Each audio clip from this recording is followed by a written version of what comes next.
Welcome to 1:30 meeting. I think we'll just and maybe you don't have this before we get into it. Do you know how far out we are roughly? How far out Yeah, from, to balancing yeah, of financially compliant budget? yeah, It's my guess that we're about $3 million. we're about 3 million. Okay. That's actually a little better than I was thinking. Okay, thank you. You'll hear more from me about that Yeah, later. okay. Okay, I'll just turn it over. Okay, so good afternoon, Kathy Funk Baxter, Finance Director. Today's workshop is on new personnel, salary adjustments, reclassifications. We have a spreadsheet that we put together to walk us through it. And so we'll start off with each department presenting their request and some of their background for it. And then we will return to the list after everyone's presented. And I will notate the commissioner's approval or not for each and every item. We'll go back through the list one by one. Okay, So our first department to present today is our district court, and they are presenting a request for a title salary change for one position. And then they also have another position I think Molly has spoke to you before about that possibly of inactivating. So I'll turn it over to her. Thank you. Yes, so I am asking to reclassify, change the pay grade for our district court supervisor. This is the one supervisor we have in the district court office. She's the frontline supervisor for the whole court staff. We don't have any lead positions in district court, so she covers all of that. And she assists me with training and staff development and discipline, but she also has a separate full-time position, basically. She's our accounting lead. She does all of our judge and courtroom scheduling. She is the case scheduling backup for district court. She handles our jury pools, and she also does our interpreting scheduling, which I'll just say in district court, we handle 86% of the interpreter needs in Cowlitz County in our court. So that isn't just a minor duty. That is a daily activity that takes a lot of management. So also, as I've mentioned in our other workshop, we're getting a new case management next year, new case management system. The learning curve for our office is going to be huge. The amount of training I'm going to need assisting with is huge. My needs for this position are just going to grow. And right now, I believe, I'll defer to Jessica on this, but I think that supervisor is at one of the lowest supervisor grades we have in the county. I think her job duties show that it deserves more than that, but I'm also going to be requiring more than she's doing now. And it's an hourly position at this point based on those issues with the salary that were changed. And I'm going to need more flexibility from it and more time. And so if this doesn't get granted, I'm going to require a lot more overtime than I've ever used for that position. So I do believe it's warranted. I don't know if you have any questions for me. And then your other position that you're. Oh, yes. And as I mentioned before, we have a 25-hour part-time clerk position that hasn't been filled since August. And I have agreed to not fill that, to inactivate that during at least this next budget cycle in order to help offset. Molly, is this position we're talking about is it under a union contract at the moment? No, So no. it's, okay.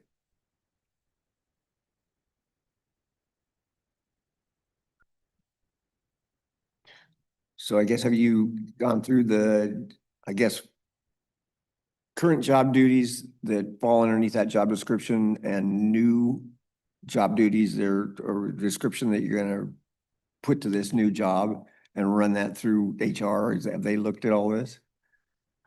I don't see the actual duties changing. It's just the amount of staff training and supervising is going to grow in the next year. So her workload is going to grow, but it's not actually separate duties from what she has, if that makes sense. Well, yes and no. If the work duties are gonna grow,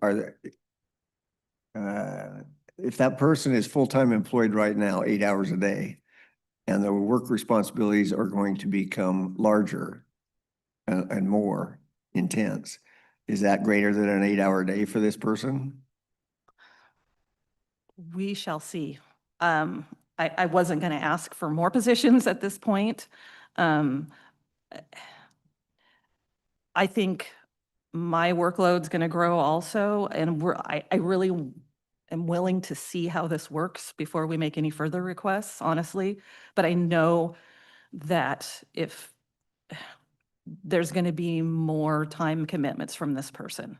So From Yeah. just this one person? I mean, if you got that much training coming down the road, everybody's got to learn the Right. system, right? Right, and me and my assistant court administrator will be involved to a certain degree, but the supervisor is going to take the brunt of it. So we're going to work to share that load the best we can. But I can just guarantee that she's going to need to work more hours than she is now. And so that's going to definitely include overtime if this isn't granted. How much, I don't know. Whether I'm being optimistic on thinking we can handle this with one person, I don't know at this point. Okay, I guess I don't know either. If you don't know, I certainly don't know. Right. Like I told you before, we've had the same case management system for, I believe we implemented it in the 90s in district court and haven't used anything else. So I don't know how this is going to impact our workload, what the training learning curve is. They're just starting to use it with a few courts, but they're a lot smaller than us. And so how to apply how they've done this to how it's going to affect us is really an unknown at this point. So I guess give me a little more background. This is the new document storage system? No, this is the state case management system. So it's where all the criminal history and the case data for our court, along with all the other courts in the state, is housed and managed. So that's where we do all of we have to do data entry into that system. We have to manage our documents separately. And we're adopting this because the state's adopted it? Correct. I have zero choice in this matter. It's happening. And so does whoever manufactured this system is going to come in and do some basic training at some level? Very, very basic. Actually, it's the state that's administrative office of the courts that's doing the training for us, and their training budget has been cut based on their budget situation. And so how much training from them we're going to get is also an unknown. They're actually coming on Thursday to talk to me a little bit more about that.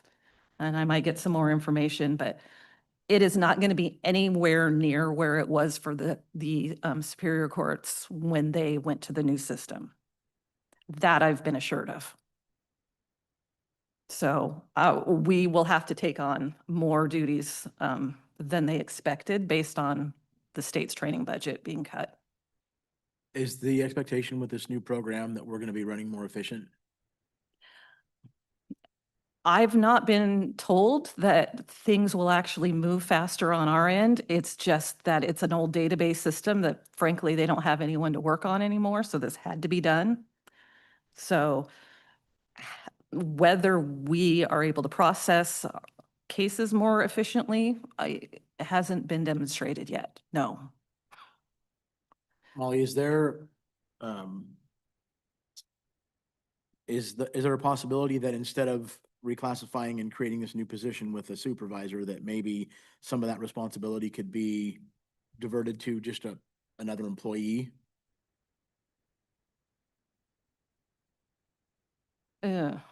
I don't know. I know that people will require her support no matter what. I mean, like I said, we don't have any leads in our office. The way we're organized, the way our job duties are spread out, we don't have positions that are that specialized to have a lead for a certain type of duty. So we have our courtroom staff and we have our customer service staff, but everyone kind of needs to know a little bit of everything. And so a lot falls on our supervisor. So are there any of those duties or responsibilities that could be diverted to regular employees? Not for a while, not until we understand how much training is going to be needed. And then it's going to be, the supervisor and I are going to have to work together for quite a while, I think, to figure out how we would delegate that to other places. In the end, that could be possible, so that any new staff we got, there would be other staff that could help with that.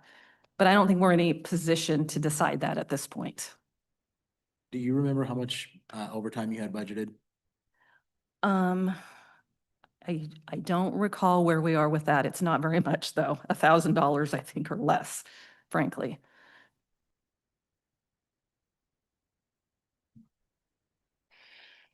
So moving from a grade 500 to grade 530 takes them from hourly to salary exempt? I'm going to defer to Jessica on that. I haven't had a chance to look at that you're or just whether it gets us there. Talking if no change, that we expect more overtime, and there must be a change in the position for that to happen, right? Jessica Warren, Human Resources. So currently the position falls under that exempt salary threshold. That changes with the minimum wage. So we're still calculating where that's going to land, but as of right now, 530 is above the minimum threshold, but that can change with the minimum wage. But it still pays overtime. No, if it It- falls above the threshold that's set on the minimum wage standard, it's not an overtime eligible position, it's exempt. Okay. Then, what's the total staff over there? Molly, do you know? Yeah, without this part-time position, there are 16 of us, that's including me, my assistant, and the supervisor, and then 3 judges. And a 16 part-time staff, bailiff. 16 staff. Of the 16, how many would be classified as management type positions? 3. So this supervisor, This the is assistant. and me. 3. And that's just in the court office. We also have the 6 employees in the probation department that my assistant and I do the management for. This position supervises the district court clerk staff So only. there's 16 in district court and 6 in probation. 6 in probation. Yes. So total of 22 staff for the 2, and 3 of them are what you would classify as a management position. Molly, remind me, did you have an overall reduction in your budget? Yes, with the pro tem judge changes we made, and this position that we're eliminating, I believe that was Yes. true. Yes. Mhm.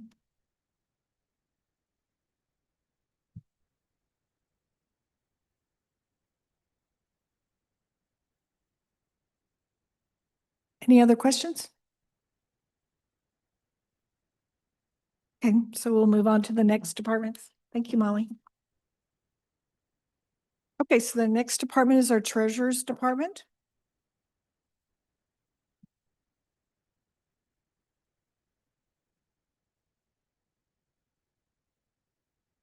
And on our treasurer's department, they are doing 2 things. They are requesting to do a title change, salary change, but they are also splitting the salary on this position from the general fund and treasurers and Oh, no. O&M, which is on page 3. The other part of the person is on page 3 to show you that it's being funded. This increase will be funded partially out of that fund. I'll turn over to Deborah.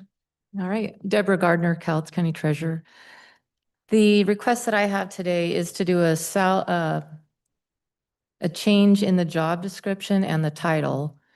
So I'm adding duties to one of my deputy treasurers to add some foreclosure type activities to this position.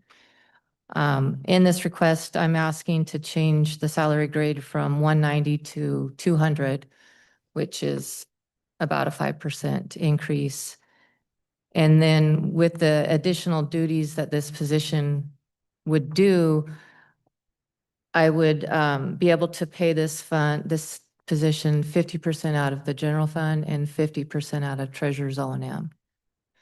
My foreclosure deputy is paid 100% out of O&M. And what that position does is the tax collections on personal and real property. And one of the things that we've been working on, I talked about how the distraint that we'd have to do on personal properties. So if a personal property doesn't pay their taxes, they're due April 30th. As of May 1st, we're supposed to be out there distraining the property and selling their personal property. This year on April 30th, we had almost 400 delinquent personal properties. That's just something that, we can't go out and distrain these properties. So what we're doing is trying to work harder on collections and contacting these businesses and getting them on payment plans or whatever we need to do to get the taxes paid so that we don't have to deal with distraint. And so with this change in this position, it would also allow some cross-training with the foreclosure deputy in the procedures that she does with foreclosure. And then I would have also someone to fall back on if something was, if someone's out or if my foreclosure deputy is out for any period of time, I would have a backup to that position as well. So with even with the change in the grade from 190 to 200 and then the 50-50 split, it's actually saving the general fund around $42,000. Deborah, do you have a number, just a ballpark number as far as the 400 delinquent tax things that you're collecting on what that dollar, what the revenue is of those? No, I didn't gather that. Out of those, we're down to only 66 delinquent at this time. And those are all current this year. We don't have any prior year delinquencies, which we did in the past. But you're down to what number 66. out of 400? Yeah, that were delinquent as of April 30th. Okay. And that got accomplished with the one collector? No, this deputy treasurer, when she has time, she'll help her with phone calls and contacting the businesses. And in that process, we're also finding that there's certain businesses that are closed, but they're still being taxed. And so we get them in touch with the assessor's office and, if this is really closed, let's get it closed so that we're not continuing to assess taxes on something that we're not going to be able to collect on.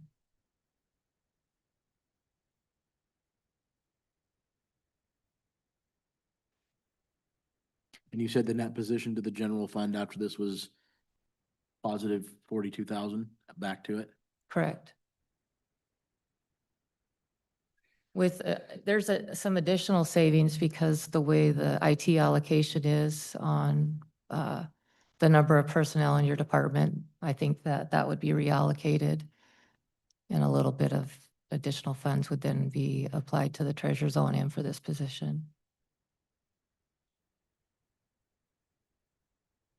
So is this position one that is going to be, from a long-term standpoint, are we creating the position because we had an anomaly with the number of collections, or Is there a trend that you see that that's going to continue?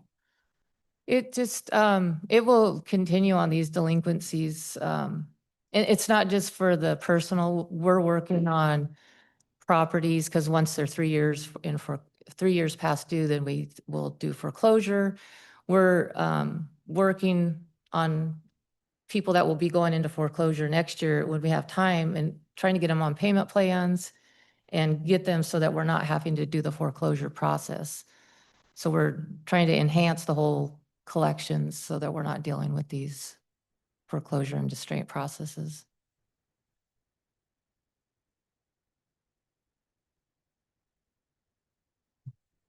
Is this, under a union contract or not? It is union contract, And when's it come due? the contract. I'm not sure, if it's, when is the 1262? 1262. 2027.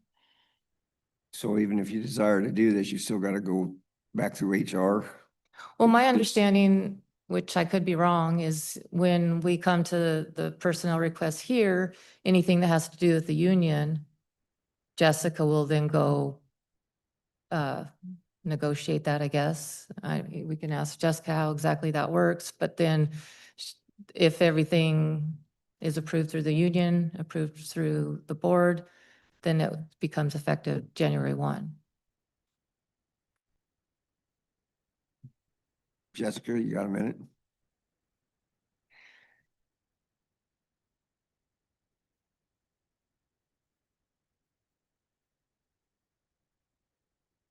Yeah, Deborah's correct. So anything union related would need to be approved by the union as well. So it requires both board and union approval.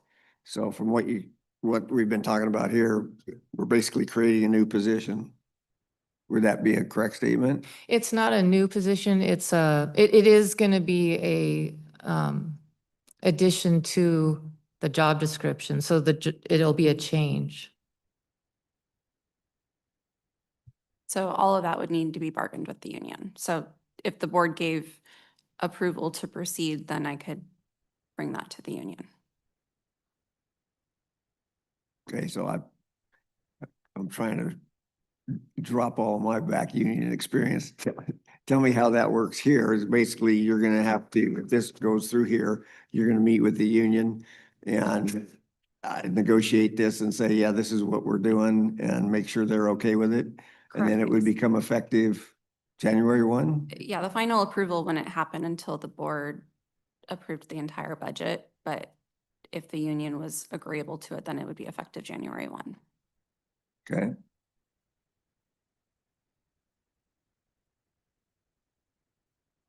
We're changing the union contract midstream, basically. Yeah. Correct, yes. A portion of it, yeah. Yeah. Deborah, how many staff do you have? There's a total of 10 of us in my office, Yeah. including myself. And how many would you consider management there?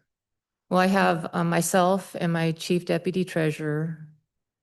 And then I have my investment banking officer. So I have, two parts to, I have the back office, which is accounting. So my chief deputy is basically supervisor. She covers the front office. And then my investment banking officer, I have 2 accounting specialists under her. And so she Okay. manages that section. But she's also does the banking and the investments. So she has a full-time job. Perfect, thank you.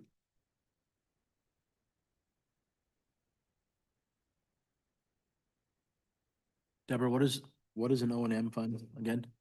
The O&M fund? The O&M fund is a special revenue fund that is funded by revenue that we receive for the foreclosure process. So we charge fees along the way when we're doing a foreclosure. We collect all the fees in there, and then like when we get ready for foreclosure, we order title reports and we pay for those out of there. And, we're paying postage for, and advertising, because we have to advertise all the foreclosure information in the paper for so many days and all those types of things. So those funds are specifically set aside for that purpose. Correct.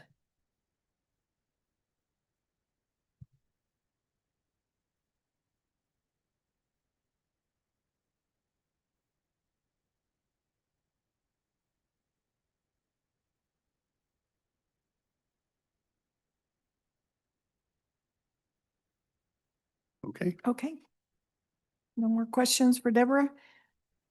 All right, thank you. Thank you. Okay, the next item on the list was the clerk's office, but it looks like we didn't communicate the right date. So she'll be here a little later. She's still going to make it, but we're going to move her down.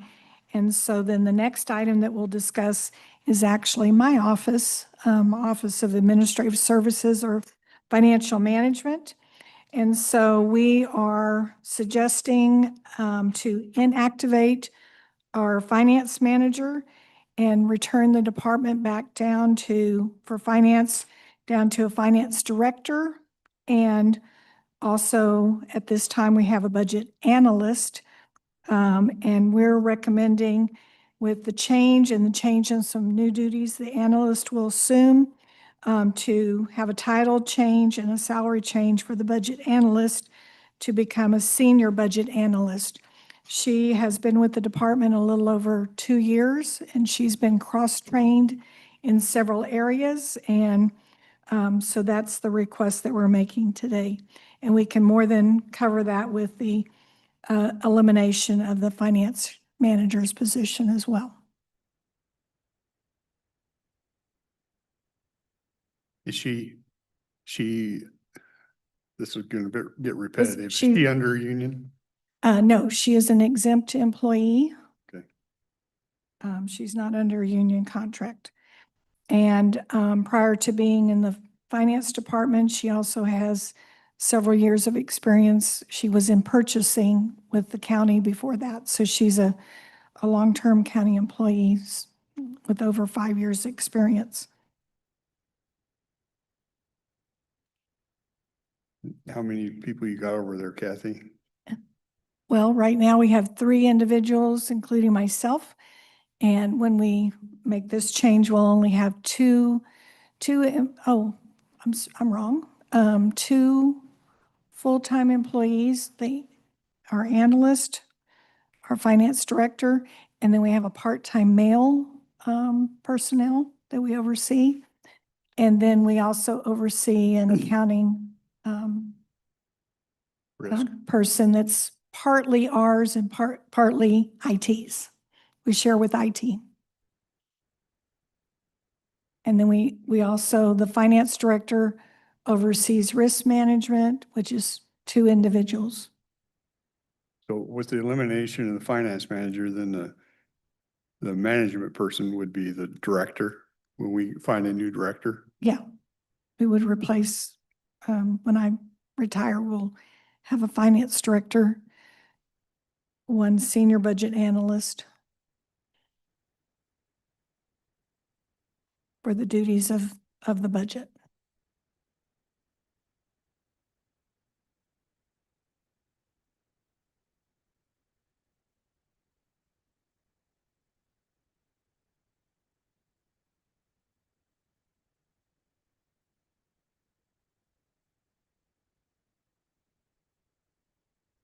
Any other questions?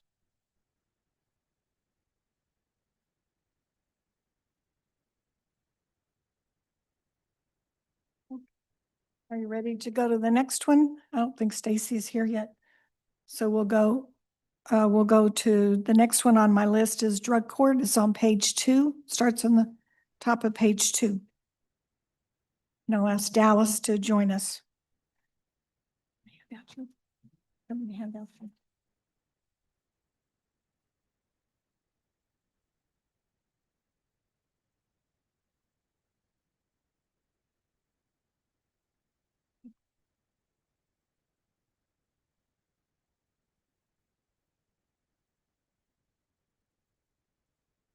Not gonna go over the page. Oh, okay.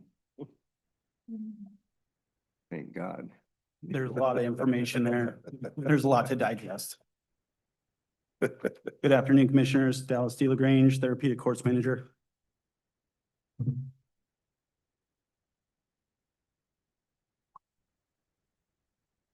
Okay, so Dallas has,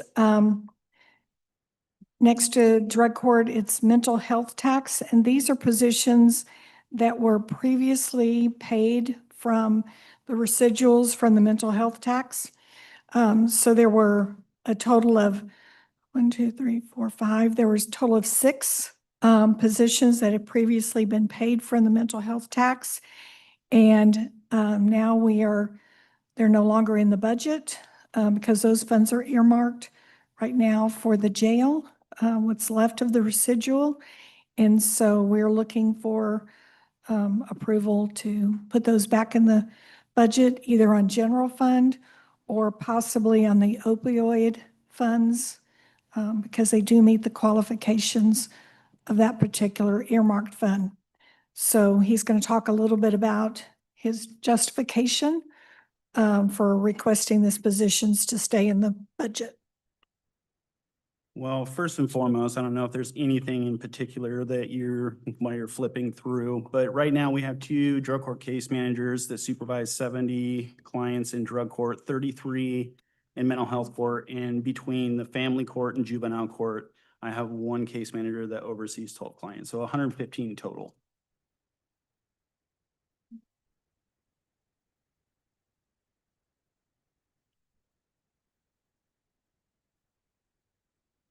He's also, we've noted that one of the positions has been vacant for quite some time. I believe position's been vacant since May of 2024. And so he is also, we recommended it, and I think he's okay with the fact that at this time, eliminating that position until there is sufficient caseload to add back someone, but that would eliminate one of the positions. And so he would only be asking for, I think it's 3 full-time positions and 2 1 part-time and 1 partial position that's already paid off a general fund, which is the juvenile court case aid. That's correct.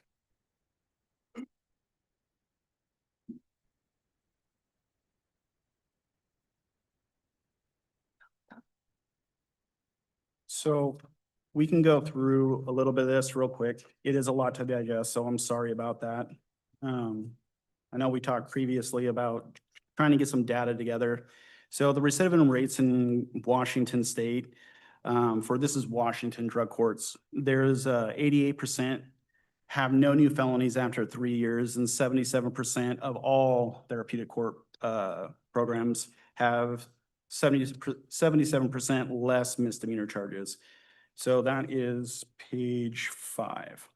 So flipping to Cowlitz, this is a little bit different. The previous program manager, he did a poll for graduates, and I mean, our numbers are better or very accurate or close to, with an 88% no misdemeanor conviction and a 90% no new felony convictions after therapeutic courts. So state data also shows that after entering into, this is page, it's hard to see the numbers, 7. So after entering into the therapeutic program, after 18 months, there was a 231% spike in employment, with 191% increase in wages after entering into the therapeutic court programs. So I contacted Ted last night after having some conversations, and he came up with these numbers, and they were pretty staggering in my opinion. So he gave me these without the opportunity where we could sit down and really get the exact numbers. And then unfortunately he got on a flight this morning and took off. So, but basically, I wish everybody could see this, but he threw out the numbers of potentially 25 people that are in the program. We have 115. So with those numbers, and I estimated at 75%. So that'd be 86 clients. And the numbers, you guys are seeing different numbers, but the 86 clients at 28,000 a year would bring in 2.4 million in direct economic impact. And then the indirect, he calculated it if between a 1.5 and a 2.0 times, and we average it in, that's 4.2 million that's coming back to local businesses, bringing in more revenue to our community.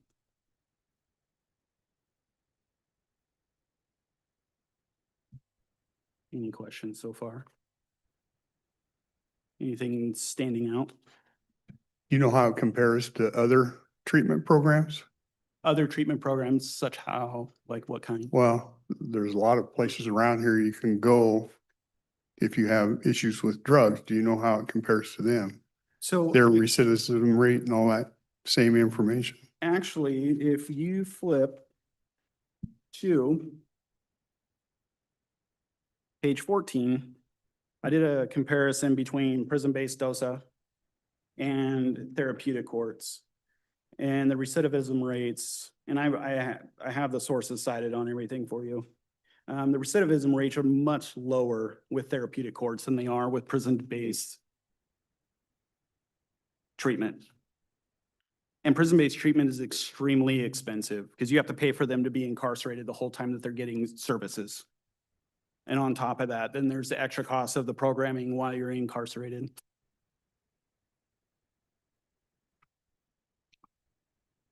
Alice, where does the funding come from for those DOSA programs?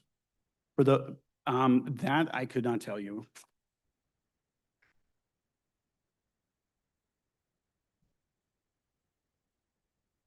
I'm assuming it's funded and paid for separately than the prison guards that we have in there, right? And then, I couldn't speak on that. I don't know a ton on where the funds come from to the Department of Corrections. I'm assuming from the state somehow. Probably from taxes.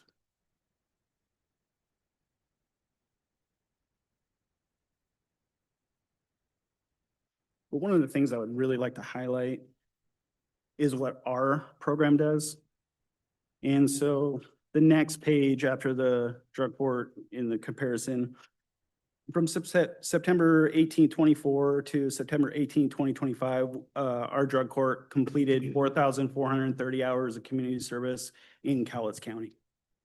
So with that, that's like a $72,000 if you equate it out to minimum wage that this program has given back to the community for community service. And an estimated, well, the equivalent jail time would have been 184 days, and at $120 a day at the county jail, saved $22,152.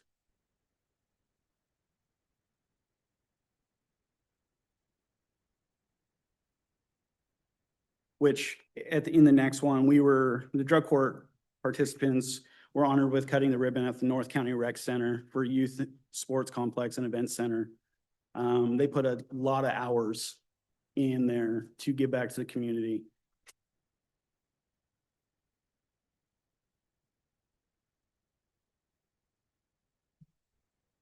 Where do we get the estimated days in jail? I mean, Breaking down the hours.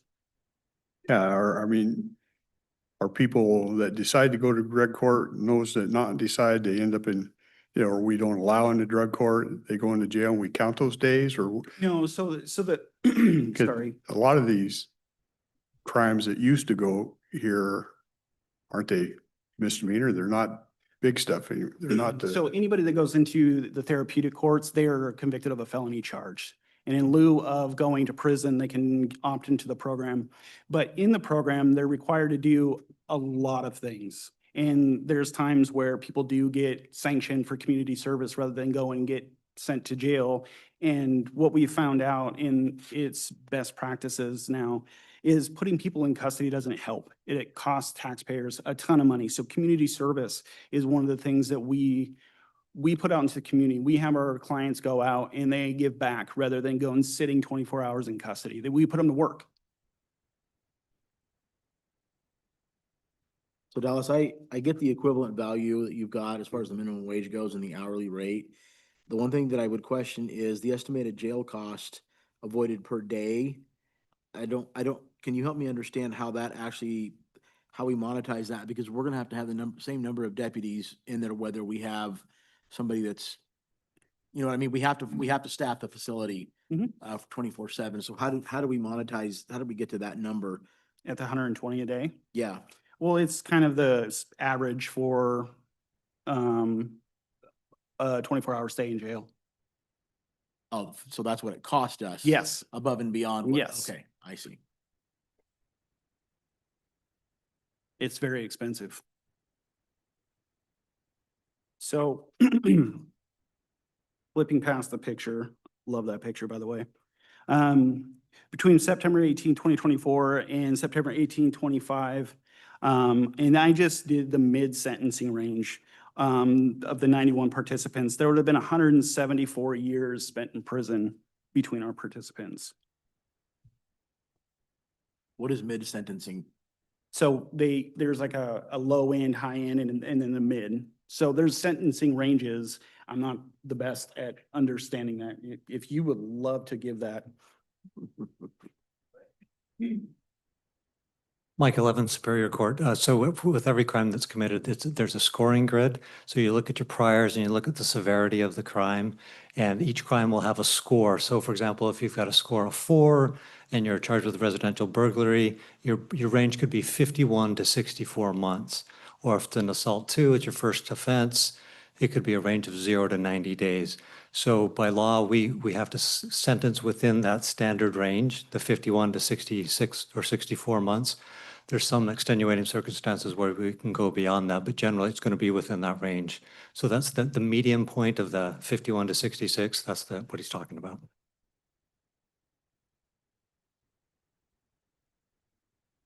So are you saying that we saved people 174 years of incarceration? Is that the point? Absolutely.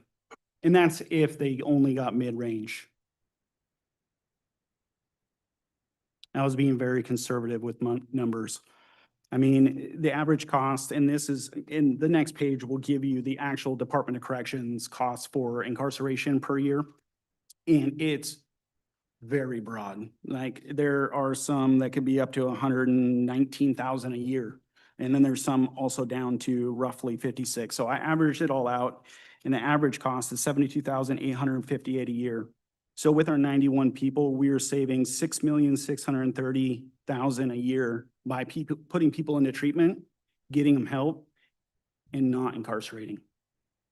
And the total for all their sentences would have been 12,711,000. Well, What page are you getting that off of? so the next page is it's really a terrible printout, but it's all I could pull off of the internet. The cost per incarcerated Yeah, individual yep, per yep. day? For 2024. So are you just taking the average of those institutions? Yes, sir. But with what we saved in just this last, for the 91 participants, we could have funded drug court for the next 15 years.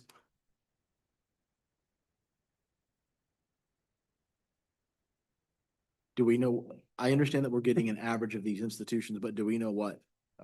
So if I go back to this here, to the page, the previous page, this is our Cowlitz County actual number. What, for which As one? far as what it's costing us. Because you came up with a $6 million figure. Mhm. And that's averaging out through the state of prisons in Washington. Because these aren't people that are gonna go to county jail, they're going to prison. That's what I'm missing. Okay, thank you. That's what I was wanting to know right there. Why are we using this? So in these costs, like I said, this printout's very terrible. It's hard to see. But the cost per incarceration does not include admin services and also does not include the cost of offender programming. So when you were talking about like the prison DOSA in treatment, those numbers get a lot more expensive. But that money is paid for by the state. That's not a direct, it doesn't affect our budget when they go to state prison. Right. So going back and looking through, since we got the DCCM from 2012, sorry, to 2025, we had a total of 439 completions.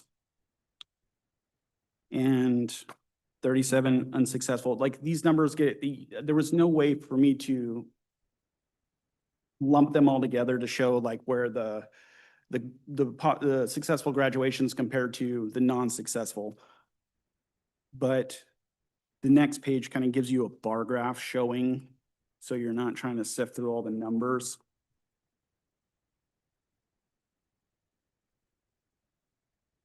But I mean, it's roughly about close to 50-50 from 2012 to 2025 for the graduation rates.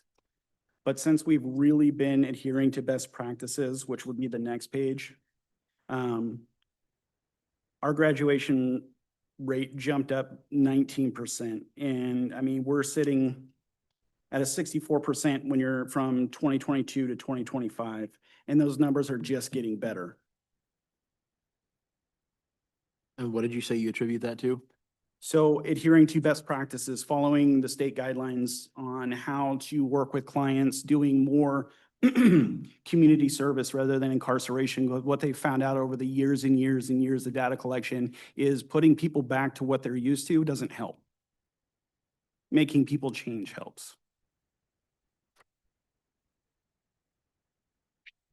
So 2024, we had an 81% success rate for completions, with 16% for unsuccessful. And the ones that I hate the most are the deaths.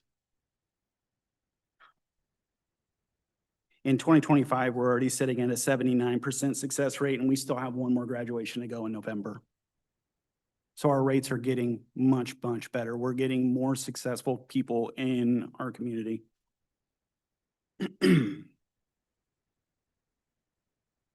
And just for a few, yep.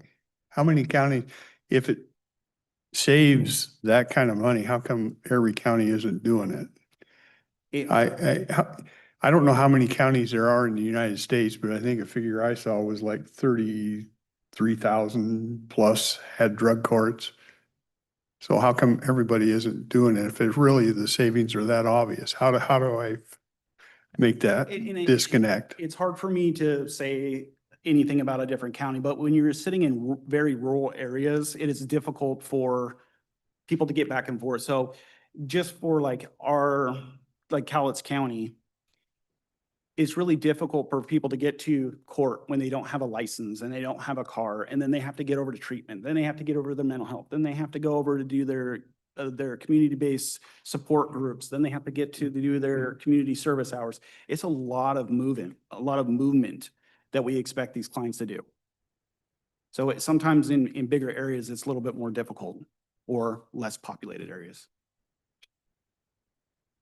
But you brought up something, Steve, on the potential for, so this is not, it hasn't been completed yet, but there is a possibility for the House Bill 1465 that's in committee right now, that we as the county could be paying 25% of Department of Correction costs for anybody going to prison. That is something that could potentially be coming up, and I have the slide on here so you can see it.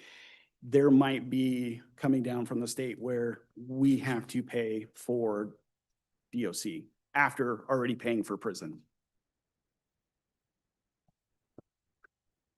Probably not a surprise in this state. It's very They unfortunate. just tax sales tax on services, which costs us a ton. So nothing surprises me about this state. But pulling from the Washington State Institute for Policy, so here is kind of like the DOC supervision for SWIFT and Certains, and it's kind of the practice that DOC does right now. But you can look at the benefit cost summary per participant. And that's for the DOC. And the next page is for therapeutic courts. And after doing some calculations, it's roughly, we're sitting about $6,600 per participant that we spend on clients in drug court. And I mean, it's kind of on par with the net program cost. So I don't think we're out of the realm by saying we're sitting pretty accurate. But comparing the two, which is on the next page. So the therapeutic court program saves more money for taxpayers than Department of Corrections. Program one also helps the wider community. It yields a higher total benefit. The major downfall is the program does cost more, but it only costs more. If you're looking at them going to prison, it's significantly more to send them to prison than put them in Department of Corrections for supervision afterwards. Because when, like, let's say our drug court clients, there was no drug court, they went to prison, they did their sentence. Once they get out, they're on Department of Corrections. Department of Corrections is going to have them doing all the same things that we do. Except they spent however many years in prison and not getting the opportunity to make changes. Dallas, can we go back to you did DLC supervision after prison and the HB 1465? Yep. Are you making the assumption that 25% cost is already included in that 6,900, or is it not included in that?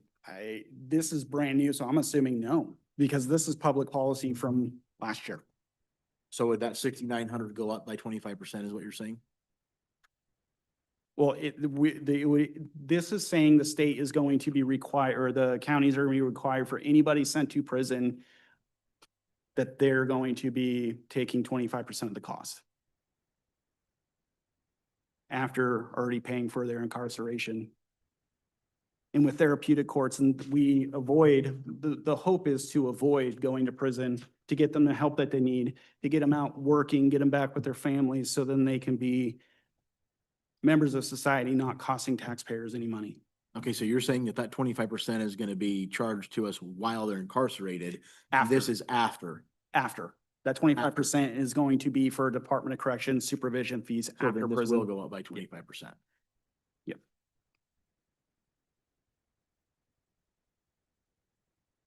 So with, yep.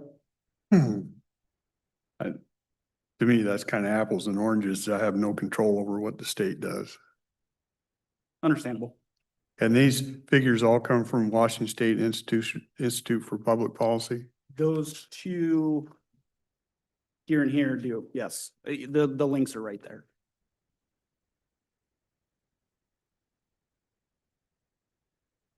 So for all that rambling, basically what I'm here to ask is if we can fund the staff out of either the general fund or the opioid settlement money, that would be a benefit to our community.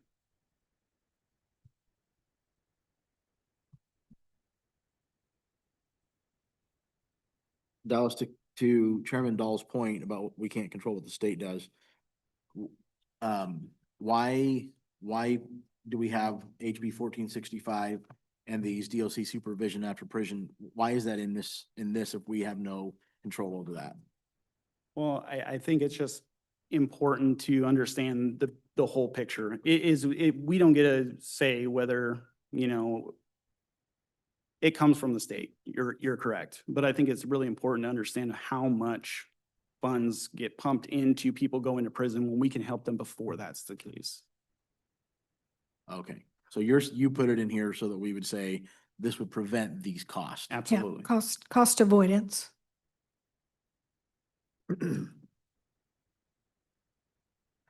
We're assuming cost avoidance. Assuming. This we've had this discussion on these before, so I've tried to do research and I've quoted this before and I got told I'm just looking at programs that match what I'm looking for, and that's absolutely not true. I look at studies that look like they make sense, that they're not predetermined to come up with a idea. And some of them, there's one down in Multnomah County that said, yeah, it saves a little money. There's one in Baltimore that said, that didn't save us anything. So it's kind of all over the board. That's why I question why, if it's saving millions, the best one I heard was untold millions, then everybody would be doing it. And so I'm trying to figure that disconnect. We put it to a vote, the public turned it down close to 60%, 58.15. So how do we explain that? And we said, okay, when we stopped the behavioral tax, we were asked to put this to a advisory vote to see what the public wanted. We said, yeah, if the public says we'd like to keep that running, we'll take another look at that. And they said they don't. And if I counted the number of precincts right, only 6 out of 92 precincts voted for it. So how do I square that?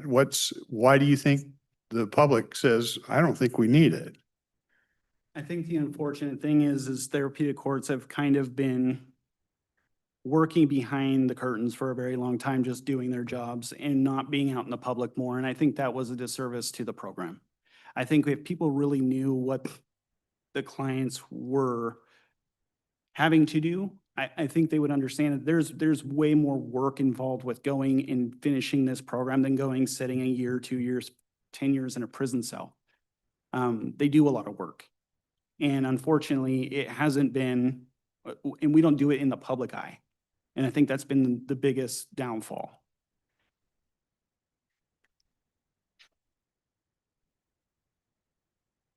People look at therapeutic courts as a get out of jail free card, and it is not.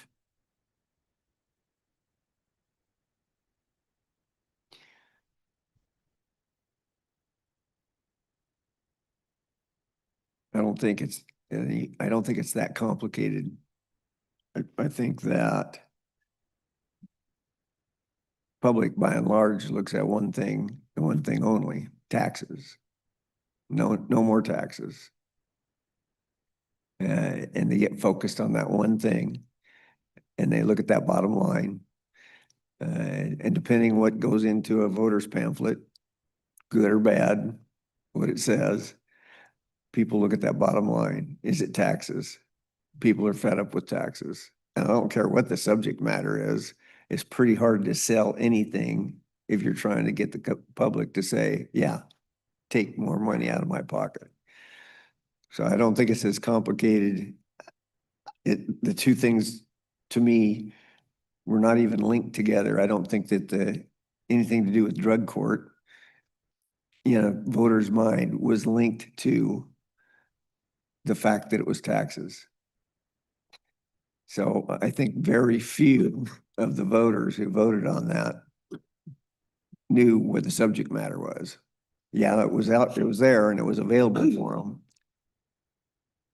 But I don't think very many people had a clue what they were voting on other than taxes, yes or no. No tax. Well, I would disagree with that. I read through and I don't have it sitting right in front of me, it's on my phone, but I read through the voters pamphlet and it was pretty clear what they wanted with the behavioral tax. But I do agree, the public's kind of fed up with tax, especially in Washington State. I don't like taxes either. I would prefer my taxes go to local rather than, I would like to see my money spent wisely. Any more questions?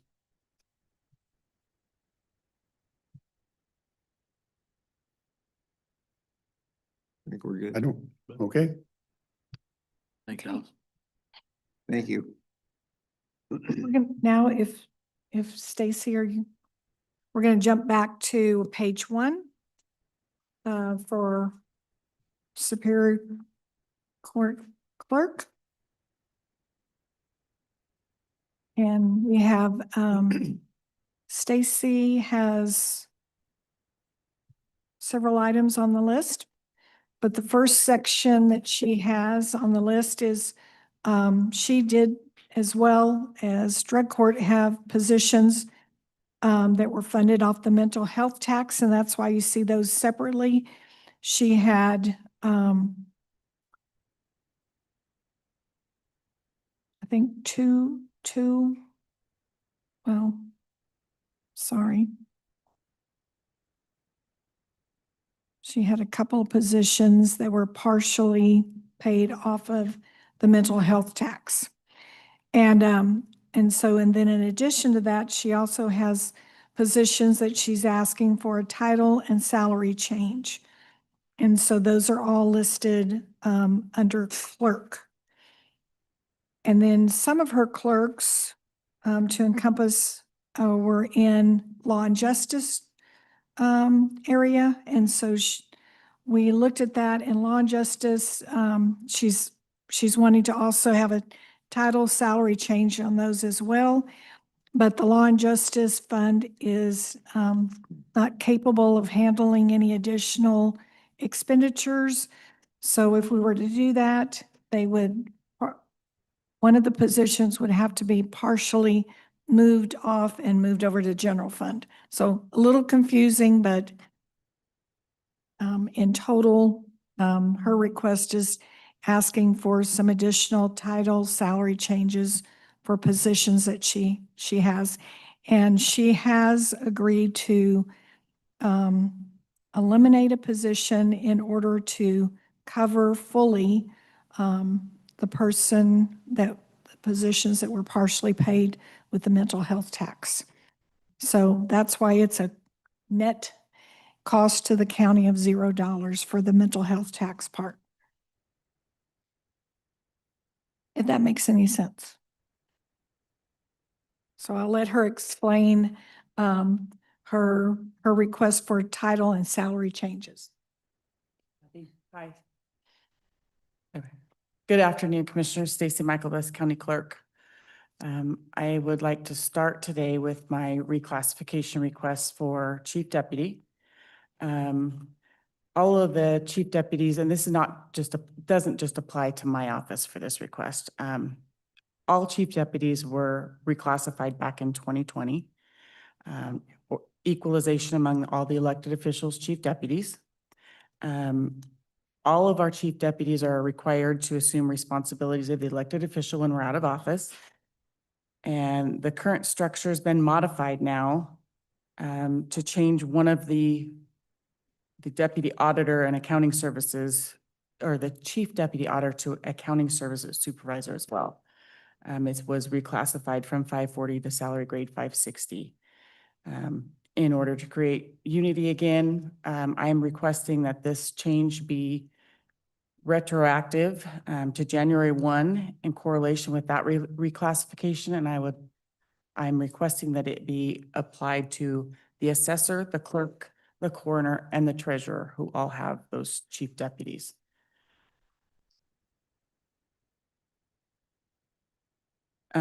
Also requesting a reclassification of my office manager position.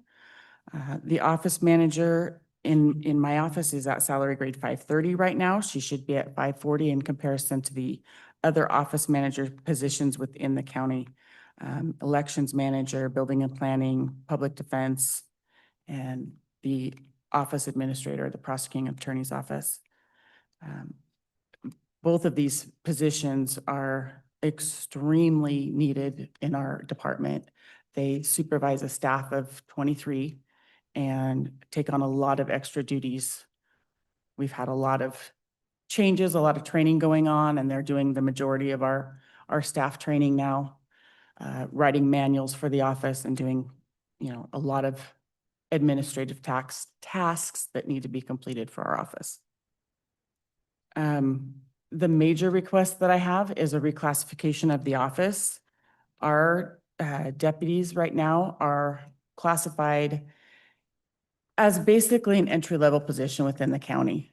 Our office is not an entry-level position. The things that happen in our office are not something that is across the board other offices are subjected to. Their salary does not recognize the importance of the positions, the duties that they perform. We are responsible for the permanent records for Superior Court. They handle all kinds of the felony, the civil cases. We've touched on this a little bit a couple weeks ago when I was here, and the case filings and documents that we have. We manage the juries for both district and Superior Courts. Our office is not typical average office positions. Our front counter staff are subjected to a lot every day. Yesterday alone, they helped over 250 people at our front counter. That is a lot of people spread between 3 customer service windows. So they're moving and shaking all day long. They're dealing with violent offenders. They're dealing with victims of domestic violence. They're dealing with parents that are losing their children, people that are being evicted from their homes. Anybody that's going through something in Superior Court is not in our office having a good day. So those 250 people, one of the staff that I talked with this morning, she said that she was about in tears yesterday with one of our local attorneys that was so angry and so rude. She got an apology later in the afternoon, but it doesn't help at the time. So that's kind of what they're dealing with at our front counter is a lot of people that are not having a good day. And of course, they take it out on the clerks up there. Our courtroom clerks, they're exposed to even worse. We sit in the courtroom and we clerk trials where we're witnessing a video of a stabbing. They actually have to watch that. We've had a case with surveillance of surveillance footage of child molestations. Autopsy, crime scene photographs, testimony of witnesses, victims of rape, child molestation, victim impact statements are read at sentencings. The exhibits alone, we have bloody clothes, weapons, we're marking drugs. So they're dealing with a lot of heinous things that shouldn't be considered an entry-level position. I've included our proposed salary structure. It's comparable to other positions within the county that are currently in these categories. We have a letter of support from our local union president who I've attached her letter, and she agrees that our office is not an entry-level position. One of the things that she says in here is that the salary grade should better reflect the nature of their work, improve the marketing of the position, attract and retain qualified candidates, improve the quality of life for the members. She says deputy clerks are subjected to testimony and evidence that can be traumatic and bear an emotional toll. To my knowledge, this exposure to trauma is not felt elsewhere in our bargaining unit. And she's right. The members of 1262 don't typically have to deal with the things that are seen and dealt with in my office. So that would be our request. We are struggling with positions. We lose people. I think we're up to, since I did this, 10 in the last 2 years that we've lost during our probationary period of 6 months. This training is very extensive, as you can imagine, and it's just not something that all people are cut out for. A lot of people can't take that, so we've lost a lot of people during that probationary period. We are losing staff members to other departments that they can go and have the potential to earn more money and not deal with the negativity that they're dealing with in our office. So training and staff turnover is a really big issue in our office. It takes a lot of time and a lot of money to recruit, train, and trying to retain employees that can, like I said, can leave the office for more money in another department is really difficult.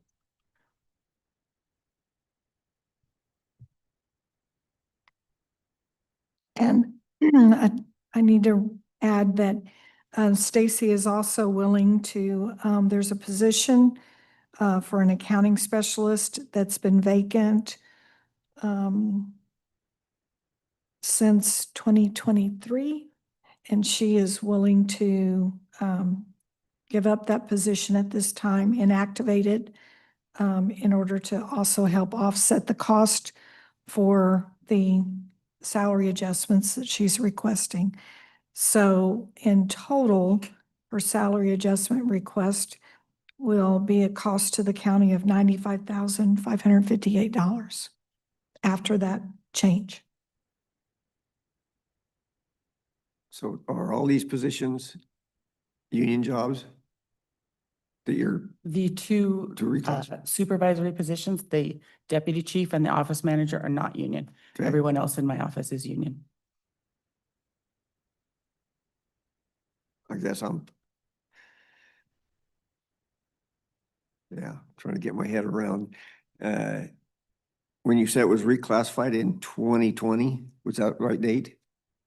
They were all reclassified in 2020? No, just the chief deputies were reclassified. Just chief deputy. The elected officials, chief deputies were all reclassified in 2020. And what was the 2022 date that was up? Where did I see it? I don't know.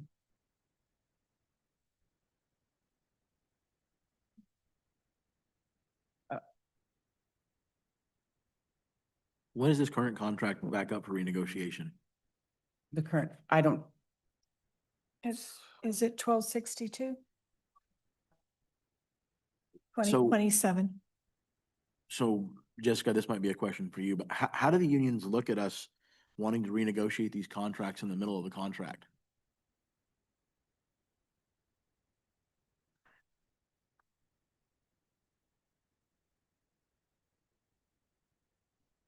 Happily, Jessica? very happily when we're going up, Going but not up, if we yeah. want to go down. Is this the 2022 you're looking at?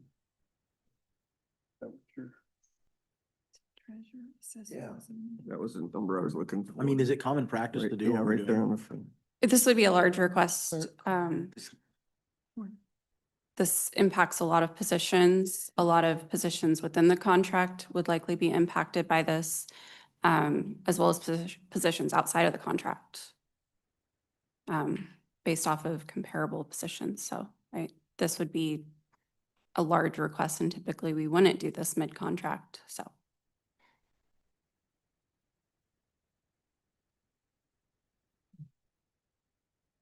I heard you say you had 23 staff. approximately 23 positions, give or take, because we have openings. Like I said, we lose a lot of people during that probationary period. And obviously we have one elected and then other than that, how many of the 23 would you say are management? Is it these two down at the bottom here or is there others? Yes, it's the two at the bottom.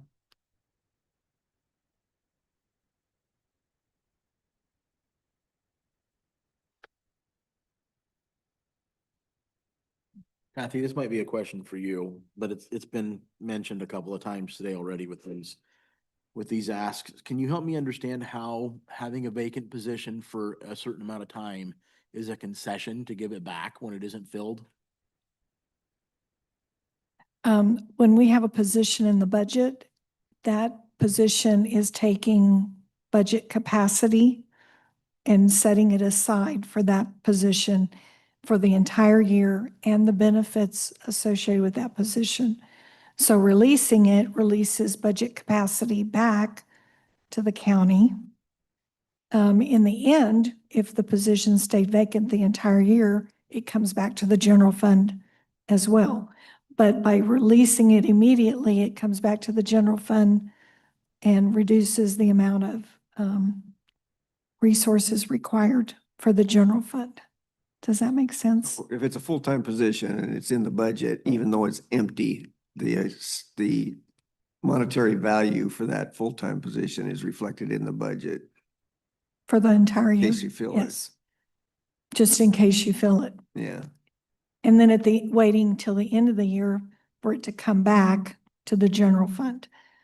So by releasing it, we give budget capacity back to the general fund. So I understand that. I guess my question is,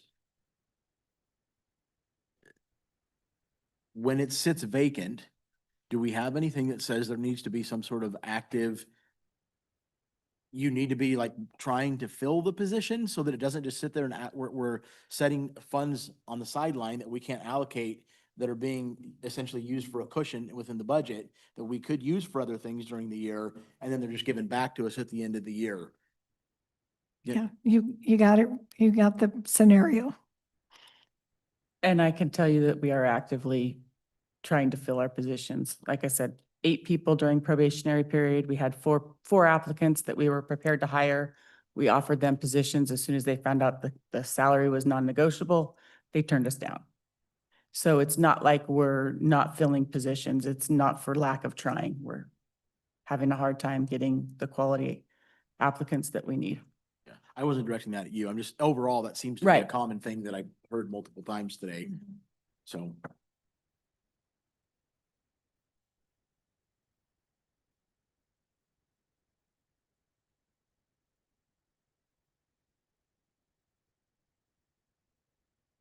Okay, Okay, no additional questions. We'll move to the next. Thank you.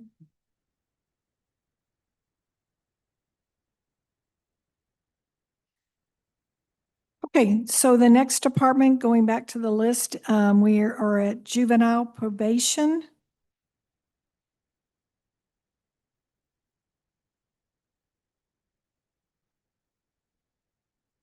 And so for juvenile probation, we have a position that was on the mental health tax, and we'll note it's no longer on that fund source. So they are proposing to inactivate a position of probation officer in order to fully fund a position that was paid by mental health tax, which I believe it was a clinician. So it wasn't in probation now, right? And so it just so happens that those positions are exactly the same salary amount. And so the net impact to the general fund is 0. But we wanted to show the trail of how we're funding that mental health tax position now to put it permanently back into the budget. So is this one of the situations that I just asked about, or is this actually a position that we're eliminating? That's We're- filled? It's not filled, it's vacant, and we're eliminating it. Okay. And then we're keeping the position, but we do have the position for the clinician that is actually filled right now, correct. right? So we're finding a fund source for 2026.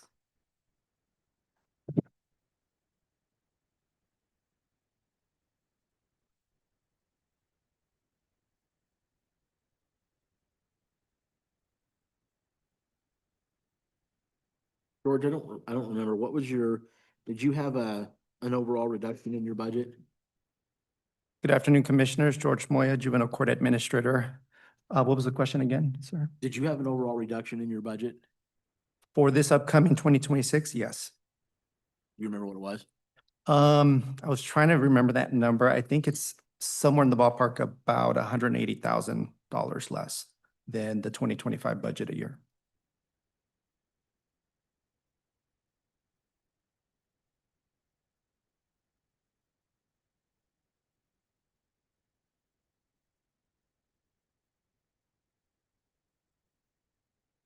Are all your positions, you're probably not, but are all these under union contract?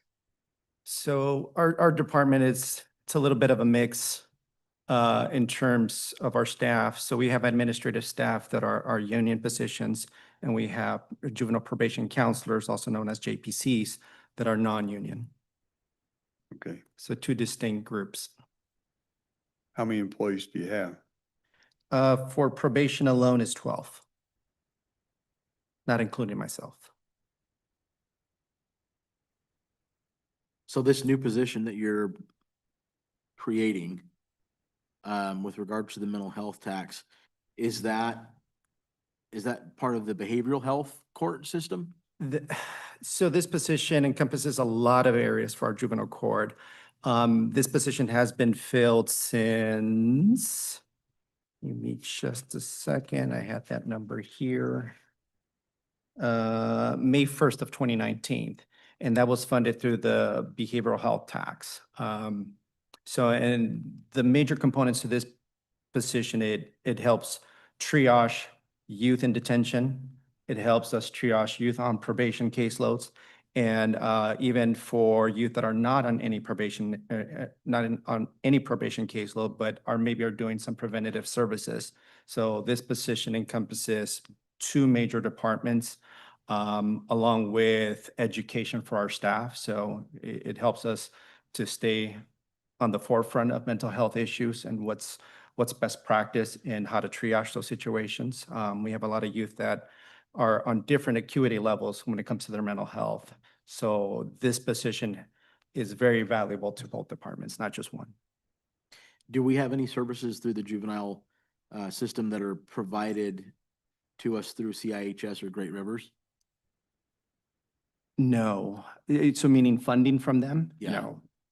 No, we don't. They provide services and by way of people? I'm sure they're providing services by way of insurance, maybe.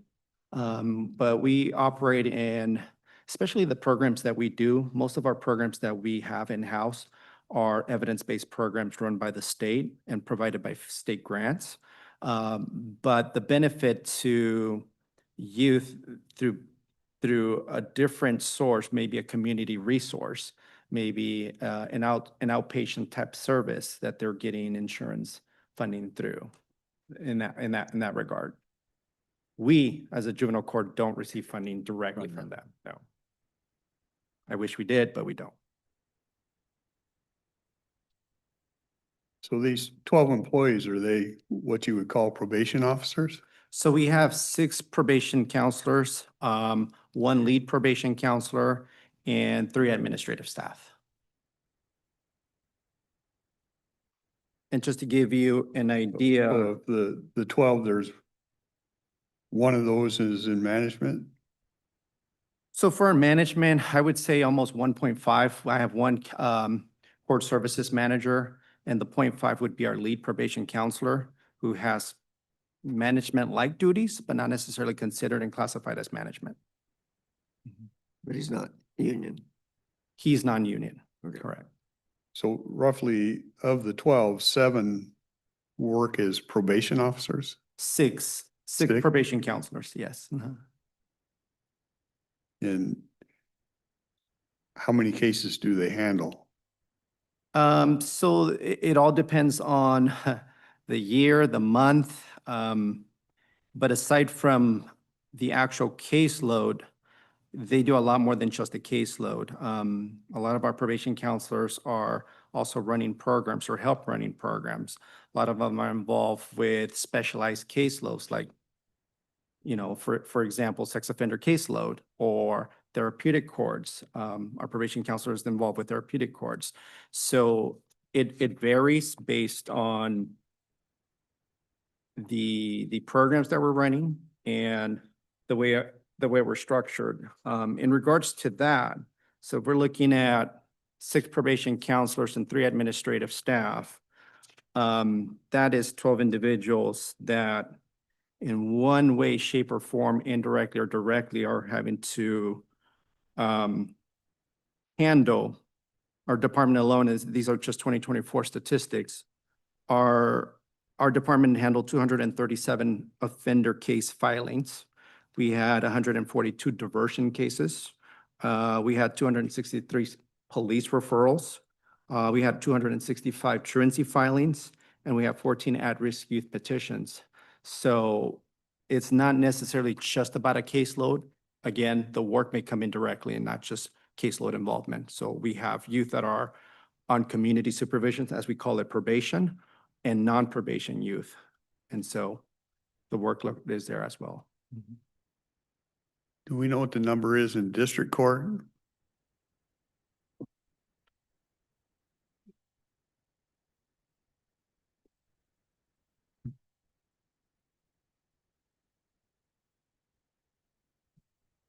Probation monitored, is that what you're asking? Yes, I do, actually. Right now, these are point in time counts, and so the last one I have, so the 4 probation officers all have between 175 and 200 active people they're monitoring on probation. So you have 7 in probation, but 4 of them are officers. Yes, 6, I'm sorry, 6 people in the probation department, 4 probation officers. The other 2 are administrative staff. But 4 officers and. Yes. Give me that number again. Between 175 to 200 active Okay, probationers per officer. And then the admin staff monitors about 70 people on just taking classes, not formal, full probation. okay. Thanks, Molly.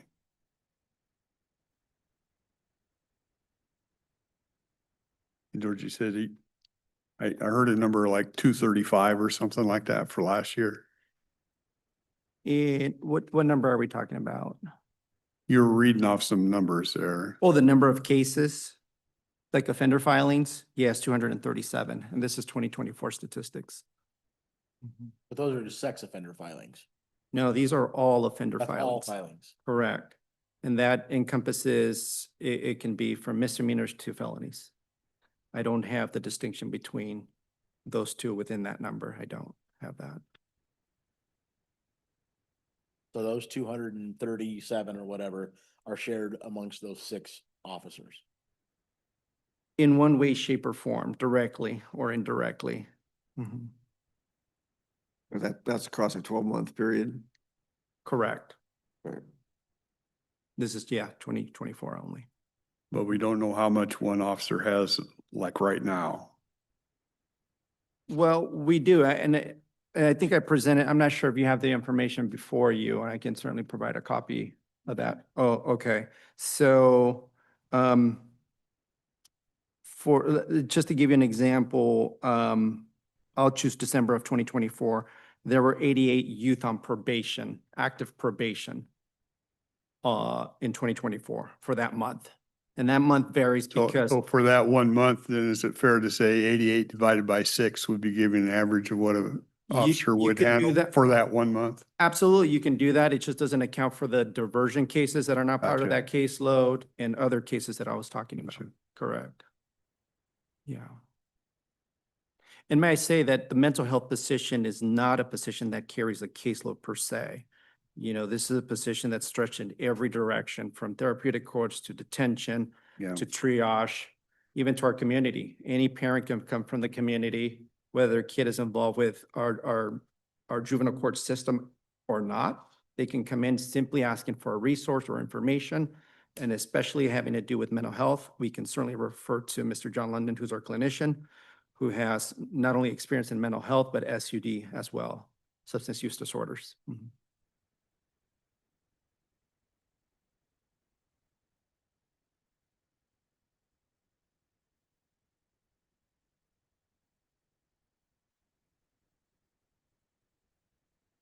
And this would be a budget Okay. neutral, as Kathy had mentioned.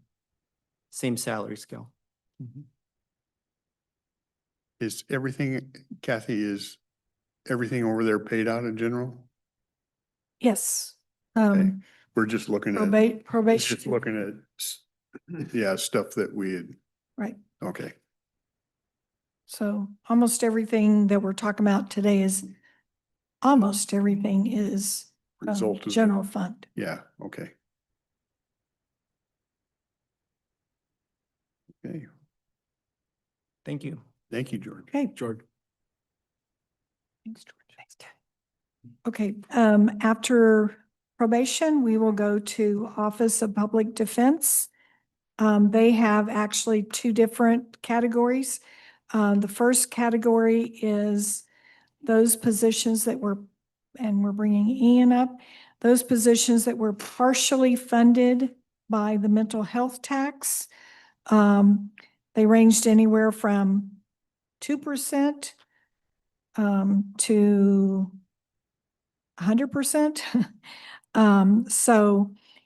There's 3 positions related to that.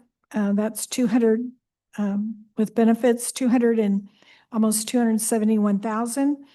And then in addition to that, when Ian presented last week or this last week, It's a blur. yeah, it's a blur.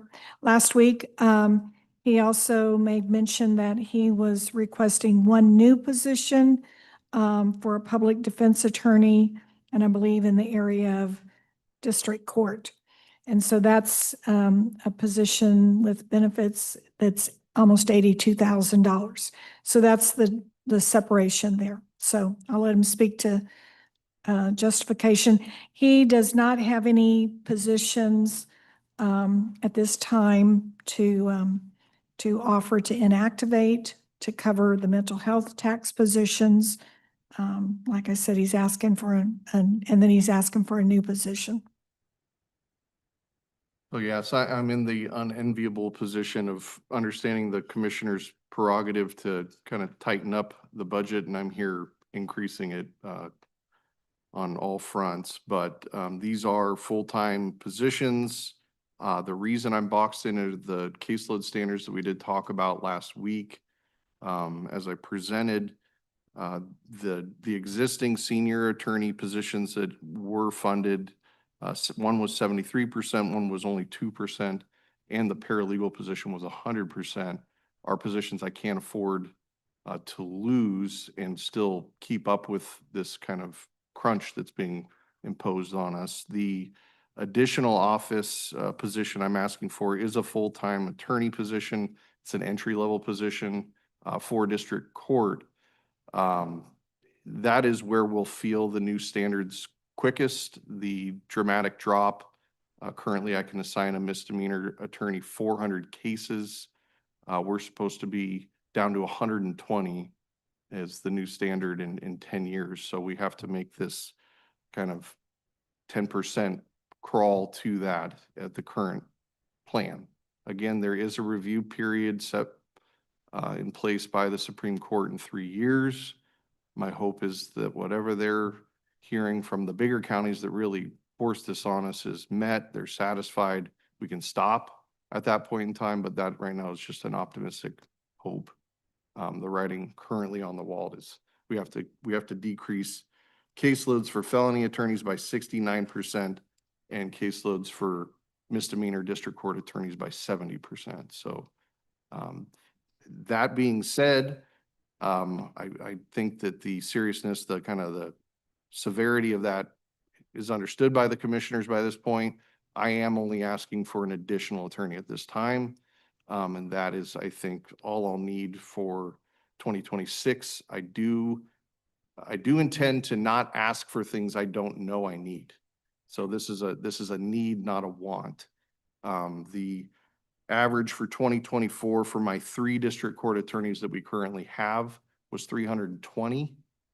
There is a change, as we've talked about earlier, in the felony VUXA possession, the simple possession, controlled substance possession becoming a misdemeanor. So we have seen a decline in felony chargings and an increase in misdemeanor charging. So this attorney would basically step right into the trenches on that front, handling misdemeanor charges so that we don't get to a point where I have 3 district court attorneys all on the verge of reaching their caseload cap.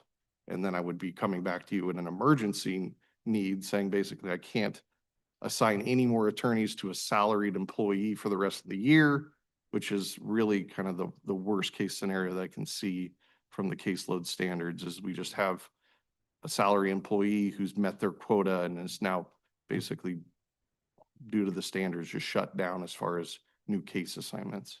So this is again an ask so that we're not in that position in 2026. Where'd you say you're at right now, Ian? So in 2025, we are probably going to be just around 340 case assignments for each of my district court attorneys. There are 3. I've started to assign some cases to felony attorneys just to make sure we don't even approach, even though we have room, just for burnout reasons. I don't want to overburden them. So we have some felony attorneys working misdemeanor cases at this time just to give them a cushion, so to speak. I also have a district court attorney starting in November, and then at November 1, we'll be fully staffed. So that's a positive. We are still hiring and we're now at capacity and moving into the 3rd floor of our building too as we expand. So those are good things. There are public defense offices in the state dealing with this caseload standards and understaffed, and that's a real tough bind for them to be in. But luckily, we're drawing people here and we're fully staffed. These first 2 on here that make up like 75%, 73 and 2%. If they weren't in the mix in 25, do you have any idea what that 340 would be? So the 73% attorney in our office that is, you'll see it's a senior position. They're actually not dealing with misdemeanors only. They're our therapeutic court attorney. So they are doing the individuals that have been enrolled in drug court. So they don't have any effect on this? They do. They have a caseload. It's a mixed caseload. So it's not just misdemeanor points. It's not just felony points. And it's actually odd because their cases are basically in a deferred prosecution type setting.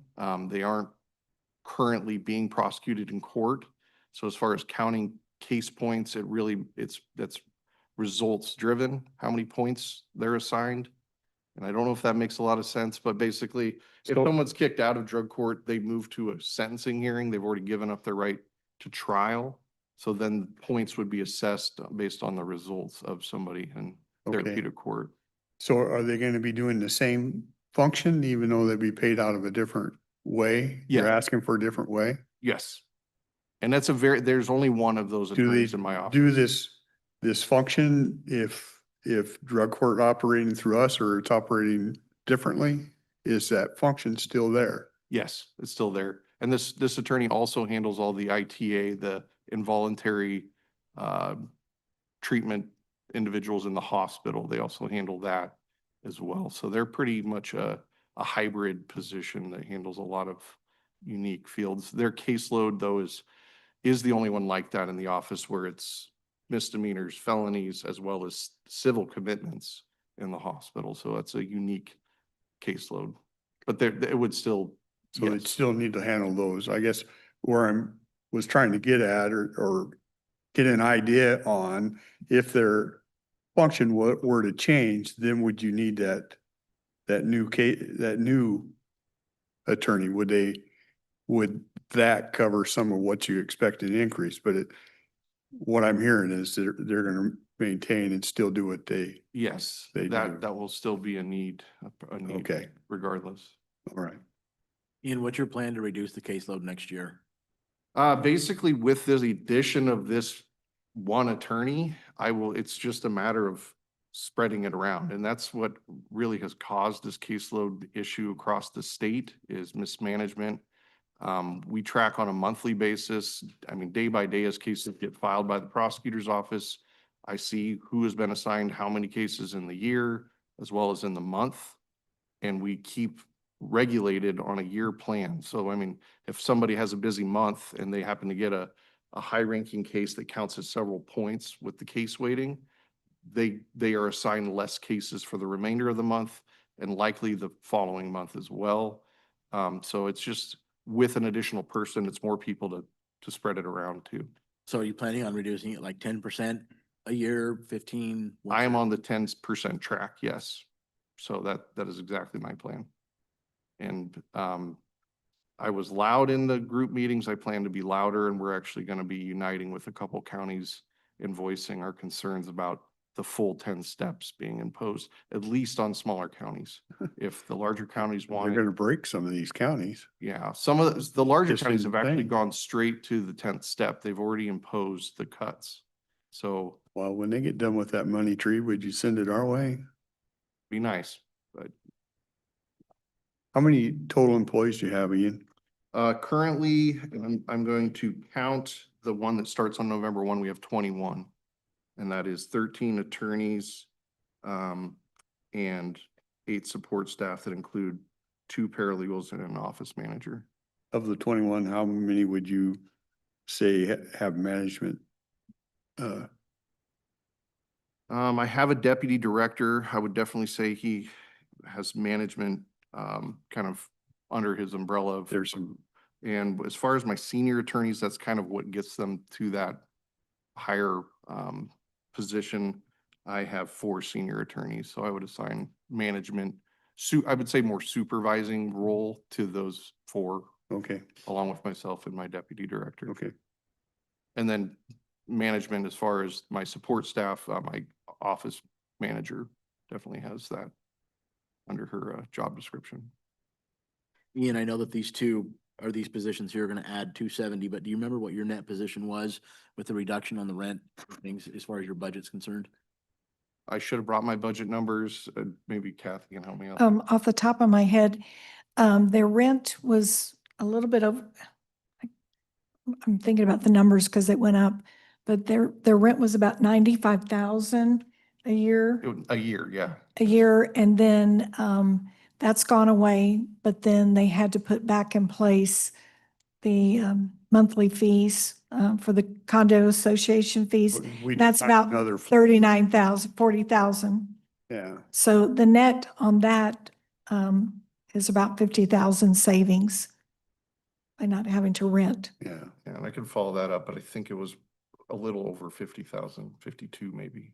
But do you remember what the overall was for your old budget with No, this? we were paying Yeah, no, $8,000 a month in rent, if not more. Yep. So I don't know off the top of my head, but yeah, just in the rent, it was about a 50,000 savings. Overall or just on the rent? Just on the difference between the rent and the association fees. Mhm. But I'm asking about Oh. his whole budget. What's the net position? What's that bottom line? I don't know. He had several that had to increase because they are taking on additional space, so I think he had copier that was going up. So he had several lines that were going up, then he had some that were going down. So, might be able to pull up my budget numbers. Give You're me a talking minute. about the whole public defense Yeah. budget. yeah.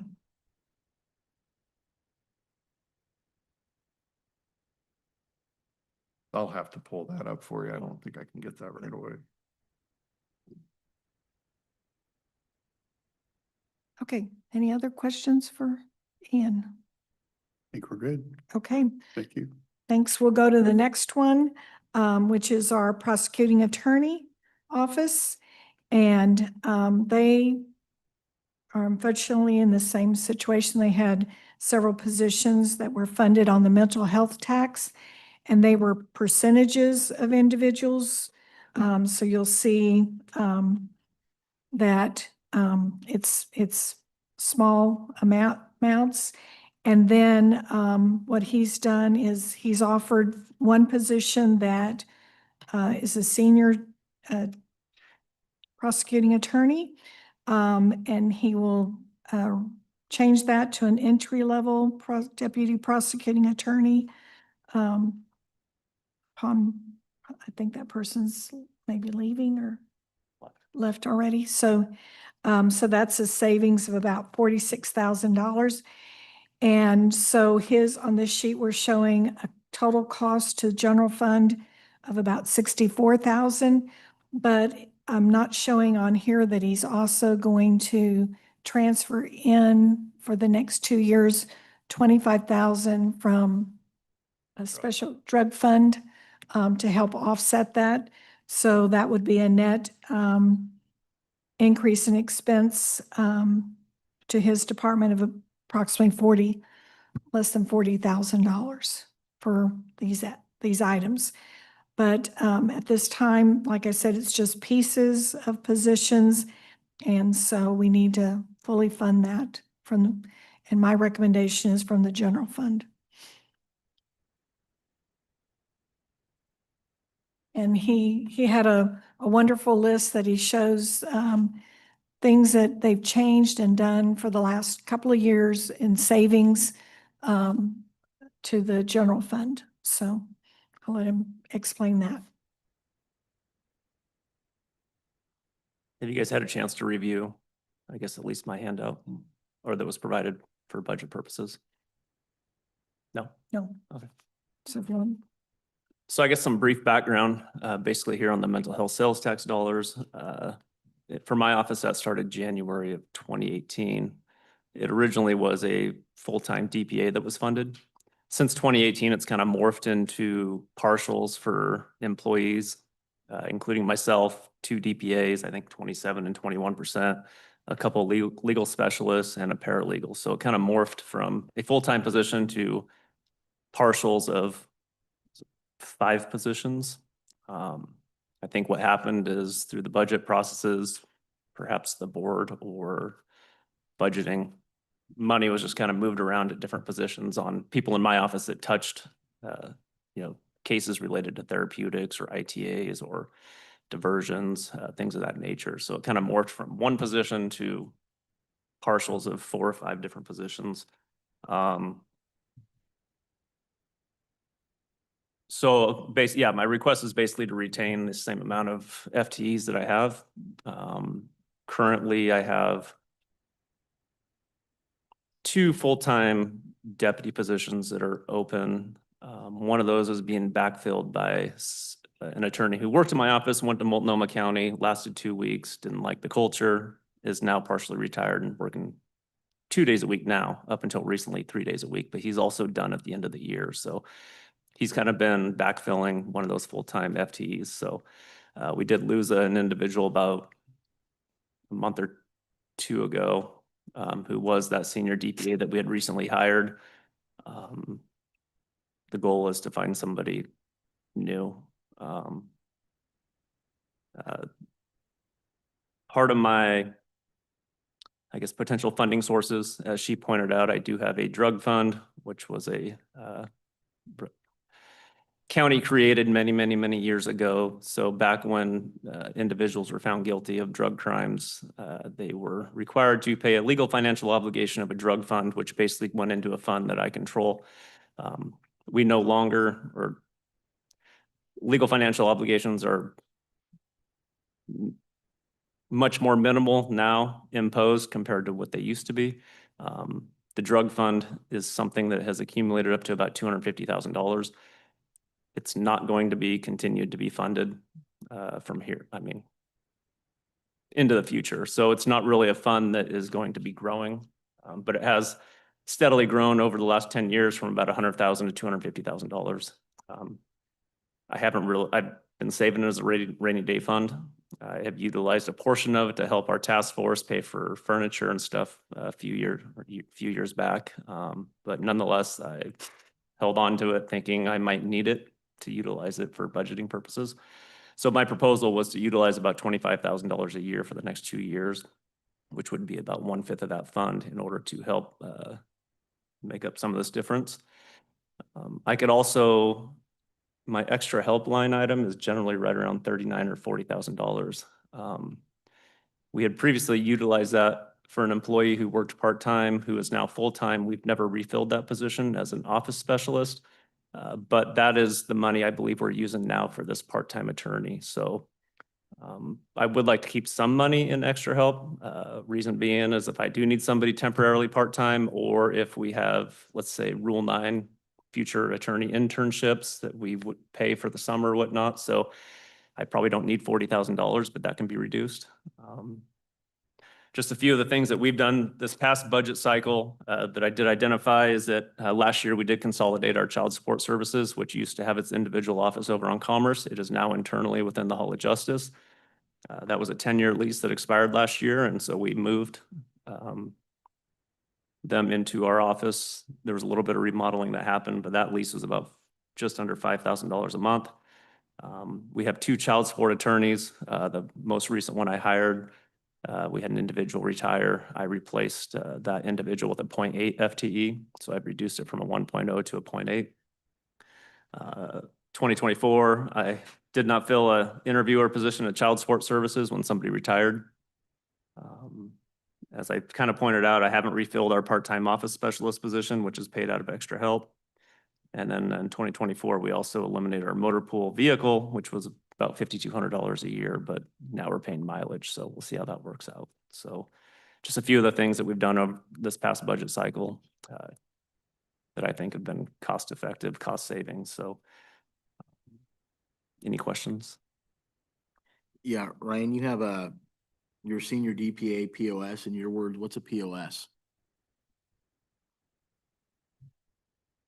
POS. It's prosecuting. It's abbreviation for prosecuting. Oh. It's my office that did that abbreviation. Okay. I thought Ryan was being funny because you know how he is. He put POS in there. So. You got spell checked. Well, the guy did leave, so Yeah. Are these after a few meetings. these attorneys that you've got these percentages on? I know that a lot of the things that were funded through the mental health tax were statutory required, and some of them were not. Are these what they're representing? Is it part of the statutory requirement that we have to fund the programs? So generally speaking, who's being funded is who's handling the therapeutic. So for example, obviously drug court, mental health court, ITAs. So the attorneys that, it's kind of changed actually more recently on who's doing things, but that's generally, I guess, the numbers that we came up that reflected their duties as part of their, so 100%. So obviously drug court, I presume drug court's the 27%, mental health court the 21%. So kind of trying to put a percentage on their duties associated with their overall duties.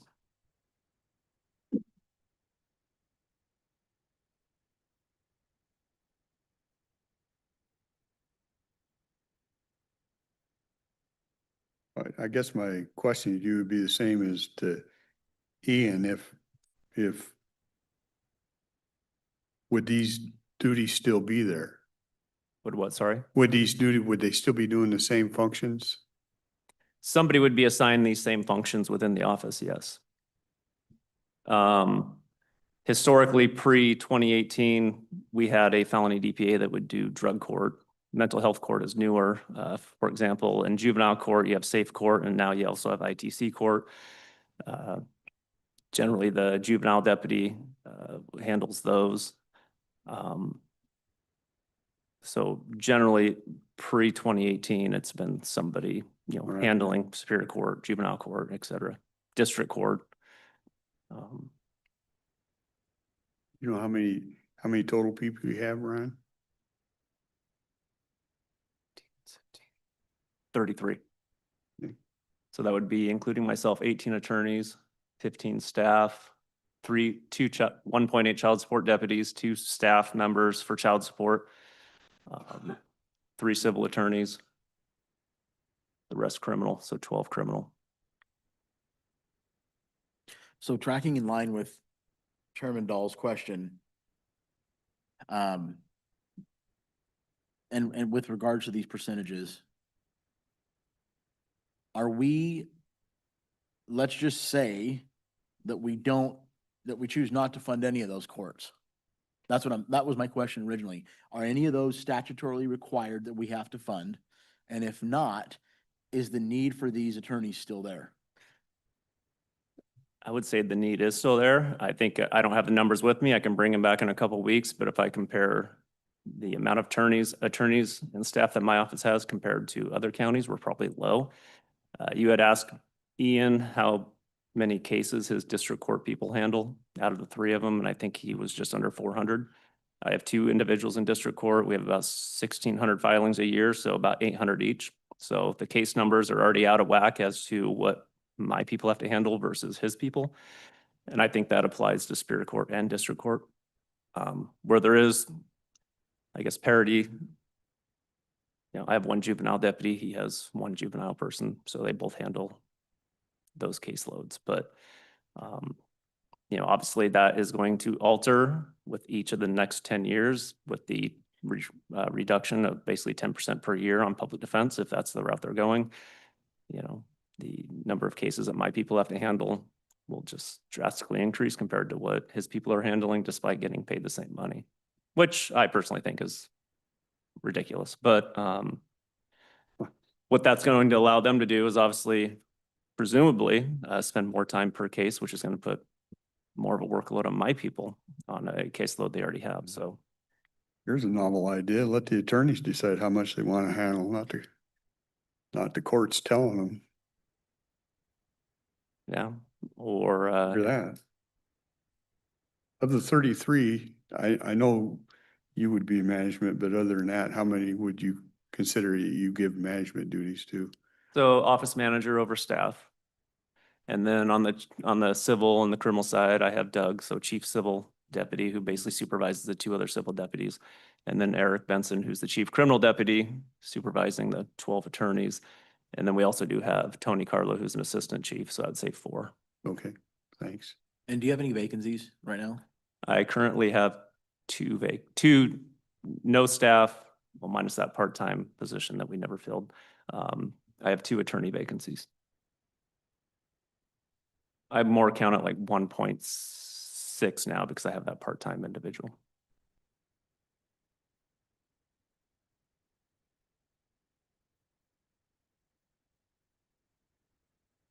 Okay. Thanks, Ryan. Thanks, Ryan. Thank you. Okay, any other questions? Okay. Actually, I just do have one other comment, just when we're talking about, what my people have to deal with. Prosecutors aren't just dealing with prosecuting crimes. We have to deal with everything post-conviction as well, which means appeals. So generally, if somebody's found guilty at a trial, they have the right to appeal within 30 days. Those then go up to the Court of Appeals to get handled, to review obviously the trial and the proceedings, and if there are any errors. Generally, they get assigned a public defender, or not a public defender, an appellate attorney to handle their appeal for them. My office still has to handle those. I think last year we were between appeals and personal restraint petitions. I'm just gonna say we're about 70 to 80 a year. So that's, in my office, you do the trial, you win, great. Now you have to do the appeal. Personal restraint petitions apply to generally within a year after their judgment sentence. So we have to deal with appeals and the personal restraint petitions, up to the higher courts. And then there's other things that I did point out, for example, clemency petitions. We had 2 of those recently on the clemency board that had hearings. We have 2 more that are scheduled for hearings at some point in the near future. 6164 petitions.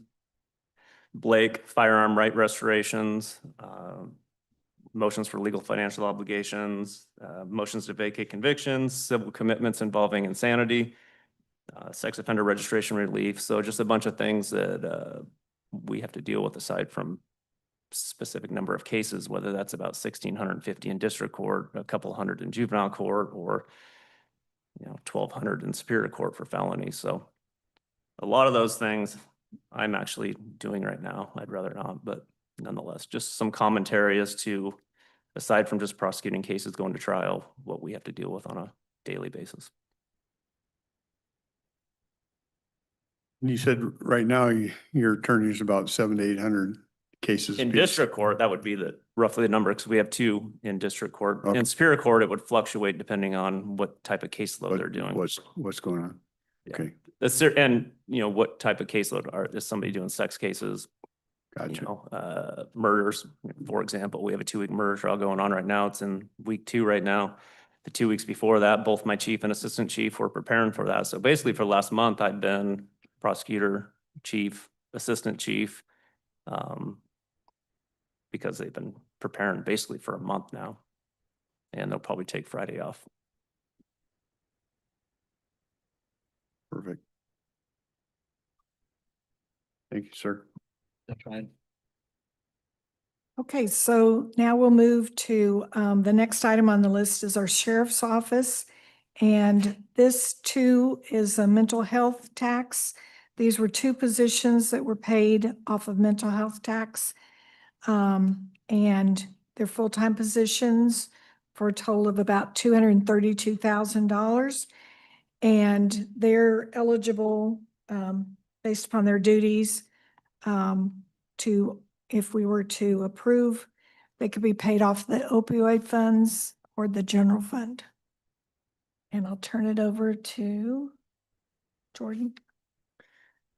Good afternoon, Chief Spencer, Council County Sheriff's Office. Yeah, I think we've talked about this before, but this is a request. We've got the ongoing, our behavioral health positions that we brought in-house at the start of 24, using the mental health tax dollars, and now making that request to maintain those employees doing what they're doing on the day-to-day, just utilizing the opioid dollars if they're available.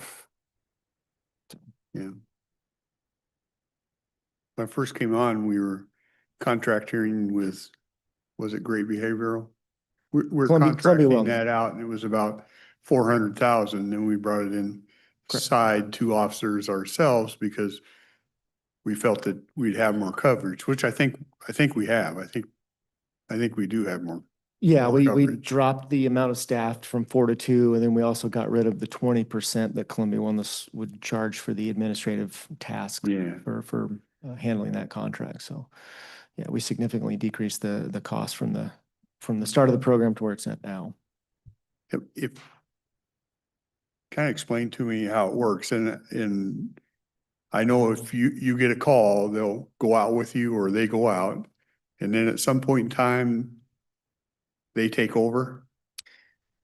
I mean- Sometimes. Yeah, it really just depends on what the call is. What the call is. There's just as a couple examples, we had they work a set schedule during the day. We had a domestic dispute that we responded to in the evening. The deputies handled what they needed to do, and then the next morning, the behavioral health had an email from the deputy as more of a follow-up. Hey, will you follow up with this family? We had this, this is what happened, this is what occurred, these are the services that they may need. So that happens sometimes. Other times it's an in-progress call where the deputy will say, hey, can you respond with me to this call and deal with this individual or help this individual? And sometimes it's a call that's on the board that the sergeant or the officer in charge can say, I think behavioral health can make a phone call or respond to that in person without our assistance. So those three types of calls can occur. What I'm trying to understand or get in my brain a little bit is if we didn't have those, how much extra would we be paying deputies to do the follow-up, or would we do the follow-up, or what gets lost, or what extra are we paying? Yeah, generally on the follow-up side, that's not typically what we would be doing. Okay. That same example of the domestic dispute, we can hand out like a resource. Hey, these are some resources. These are some people that you can reach out to. Here's their numbers. Here's their contacts. But as far as following up with them the next morning, unless the individual maybe calls and has questions, it's generally not something that we're doing because it's not really our wheelhouse. Gotcha. And so that's a purpose that the behavioral health liaison serves. I tried to understand this a little better, so I've looked out, and I guess I'm a fan of trying to find studies that ask the right type of questions or looking good. And it actually, I'll be honest with you, they seem pretty positive that these officers save time and money for the department. And what seems to be a key with it on the ones that I've seen that say they're successful is there's also wraparound services. There's some place to take them where other people help. Yes, Do we have that type of stuff? there's a place to where we can conduct maybe more of a warm handoff, or a lot of times the person during crisis or in crisis, when we're dealing with them directly, it's a lot easier for them to accept the need for help or being able to, wanting to talk to somebody as opposed to maybe 2 days later and things have maybe calmed down. One of the hard things for us to quantify is how much that helps on the day-to-day. I can think of a few individuals that we would, I guess, term some of our frequent flyers that we would have to deal with on a regular basis, not necessarily all criminal matters that we, knock on wood, don't have a lot of contact with anymore. And I would like to think that a lot of that is due to the ongoing outreach from the behavioral health liaisons. That's and there's a lot of studies, and I don't have it right in front of me, but the key component that I kept seeing over and over is to make the program successful, there has to be wraparound services that you can't give them a business card and it's done type thing. Yeah, I don't want to say you have to hold their hand because I think that's the wrong term, but a lot of times people just don't know Yeah, give them that. what connect. resources are available and how to make those contacts, or they don't have a vehicle to get to those places, or they maybe don't have a phone or phone service to reach out, or who to talk to, or what it is specifically that they need. We've seen a huge increase in our behavioral health liaisons dealing with the elderly and working with adult protective services and trying to assist. They're working with one older couple right now in the North End that lives by themselves and have been very reluctant to receive assistance. And they've finally gotten to the point where they've gotten the house cleaned and they've got some resources that are incoming, and they're more receptive now to that type of assistance, still wanting to live somewhat independently. So we are seeing an increase in that as well.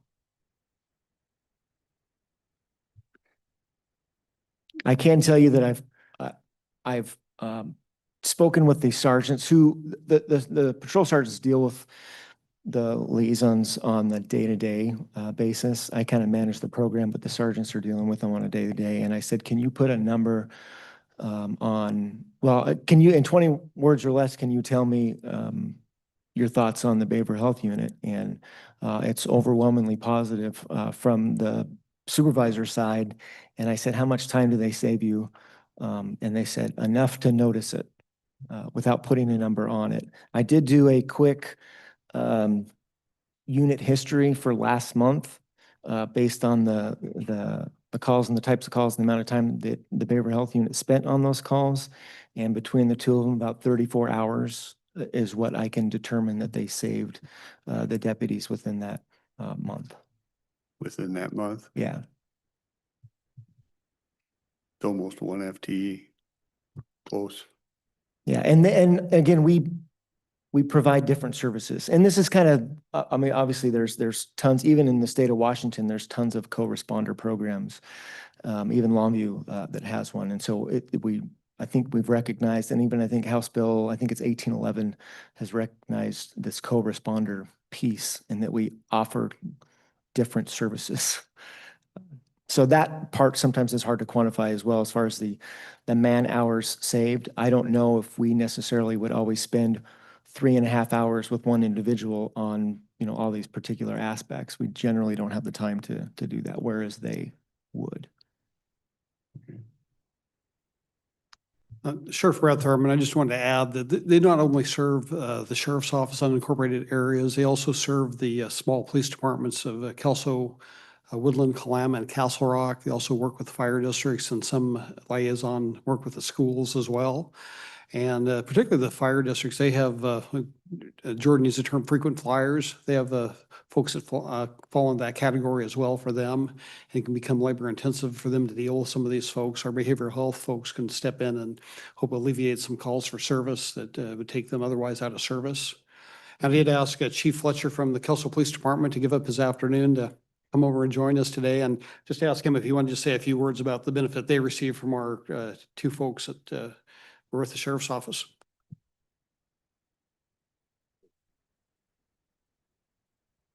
Good afternoon, Commissioners.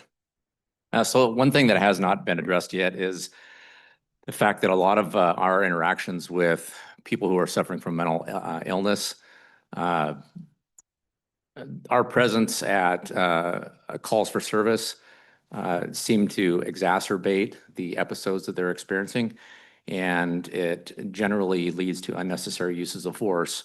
And that's one of the primary reasons why these programs have been put into place, to eliminate the exposure to us having to use force when it could be eliminated or prevented through having a behavioral health professional at the scene when no crime has been committed. So in the past, we've been called to events where people are suffering from a mental health episode and no crime has been committed, and law enforcement officers in the state of Washington are not experts. We have no expertise in mental health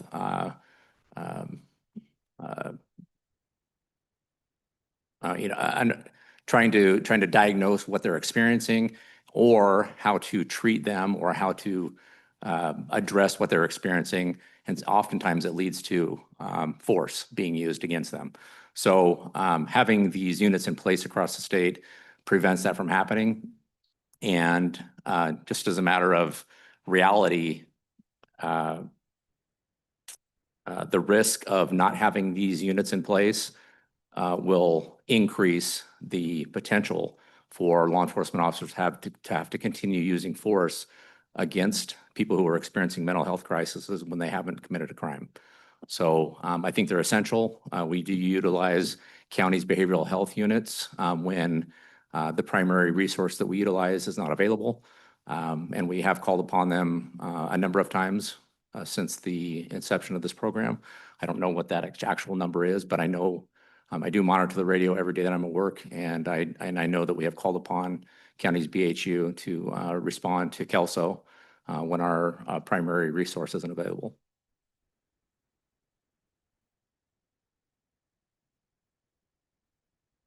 That just piques a question, and I don't know the answer to it. I just, like we enter agreements with other entities on several different things.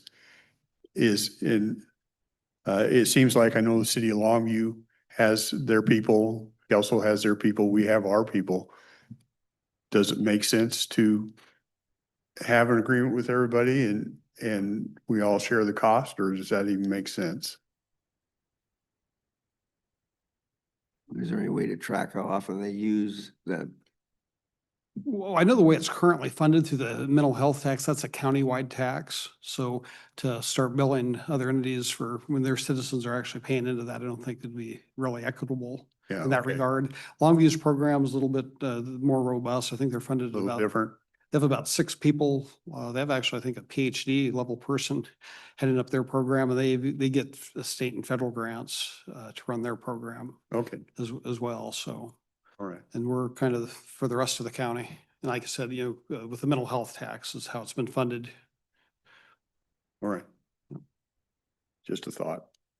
Chief Fletcher, I appreciate your comments. And one of the things that is difficult to do is to quantify the net benefit to a lot of these programs and put a number to it. And it's hard to do, primarily when you live in a state that is so, what's the right word here? Different than other states, I will say.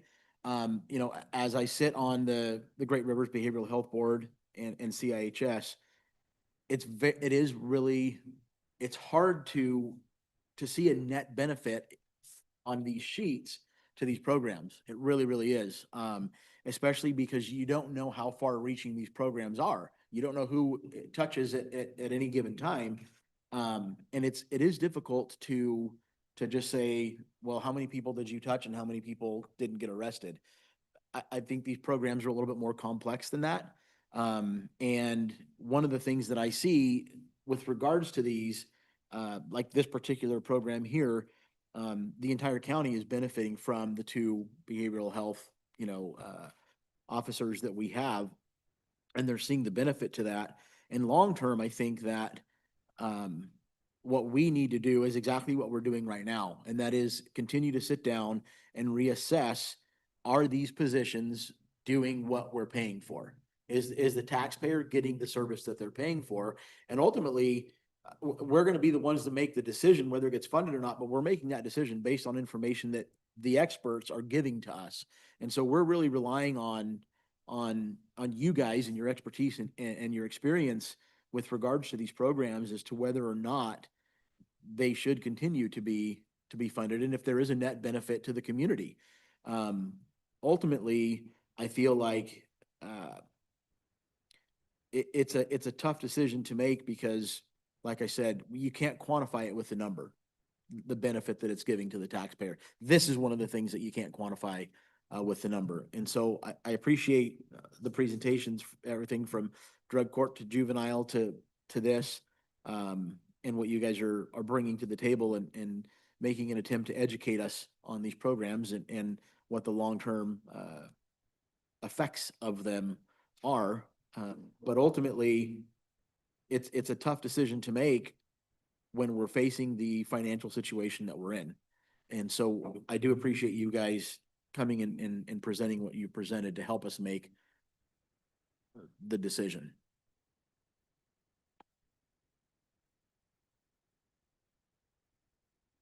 Any other questions? We're good. Thank you. Thank you. Thank you.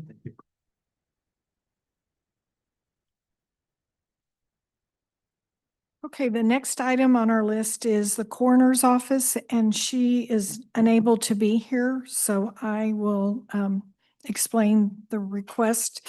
This is a title and salary change for an office specialist. And what they're looking at is the person's taken on additional responsibilities current employees taking on additional responsibilities, including casework. And so they're requesting to move them from a salary grade 9 to a salary grade 15. And that's a total of $5,000 request. They also had already made their departmental presentation, and they cut in their autopsy cost and things like that. They cut significant amounts from their budget to more than offset this item from the general fund. So if that helps. Do you know if their employees are under union or not? You- Non-union? Not, okay.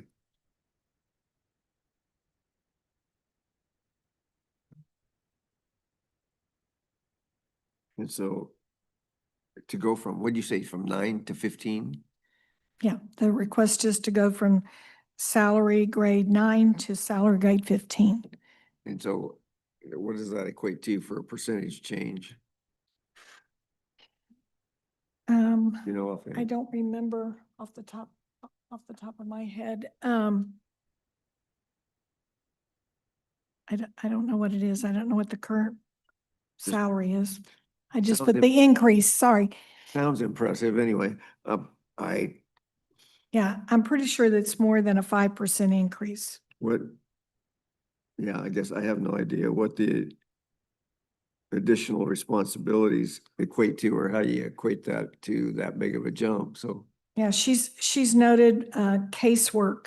yeah, I see I that. don't know what that is. But to me, I'm sitting here going, what does that mean? Yeah. So How do we define that that? salary grade, it's 9, 10, 11, 12, 13, 14, 15.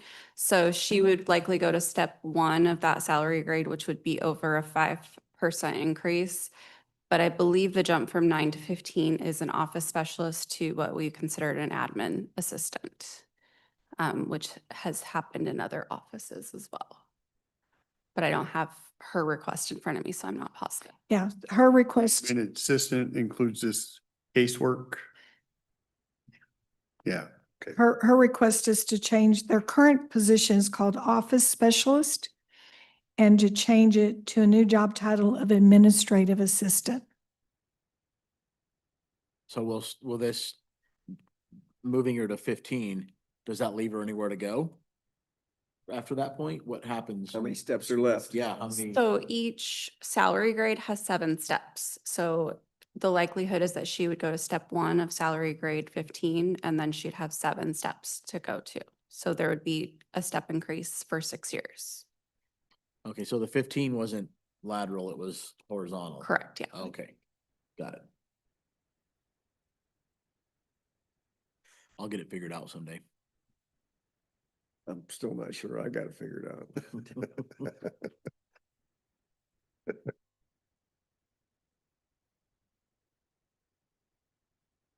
That's all I can answer on that one. Okay. Sorry. So- Okay. The next item that we have, we're going to call the auditor up. So the auditor's request is specific to 6 positions, and they are deputy auditors, and we're showing this as title change to a licensing and recording specialist, 1 and a 3, and then a lead recording specialist for 2 of those. And it shows as no cost to the general fund because on page 2 or page 3, I'm sorry, page 3, the cost would be paid out of the auditor's O&M fund. And as far as effective dates, you'll see that 3 of the positions would not have any impact for 2026. They would have an impact, they would change, have a salary change, I believe, once they hit a 2-year mark. And so that would happen in 2027. But for 3 of the positions, they would happen January 1 of 2026. So a total of 11,000 for those 3 in 2026. And Carolyn's here to address the justification.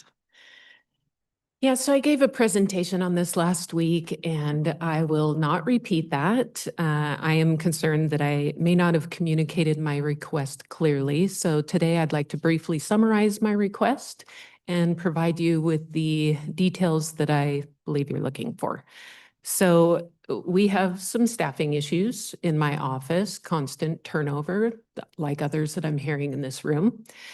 And I'm looking to kind of stop that inefficiency. It has resulted in some service impacts.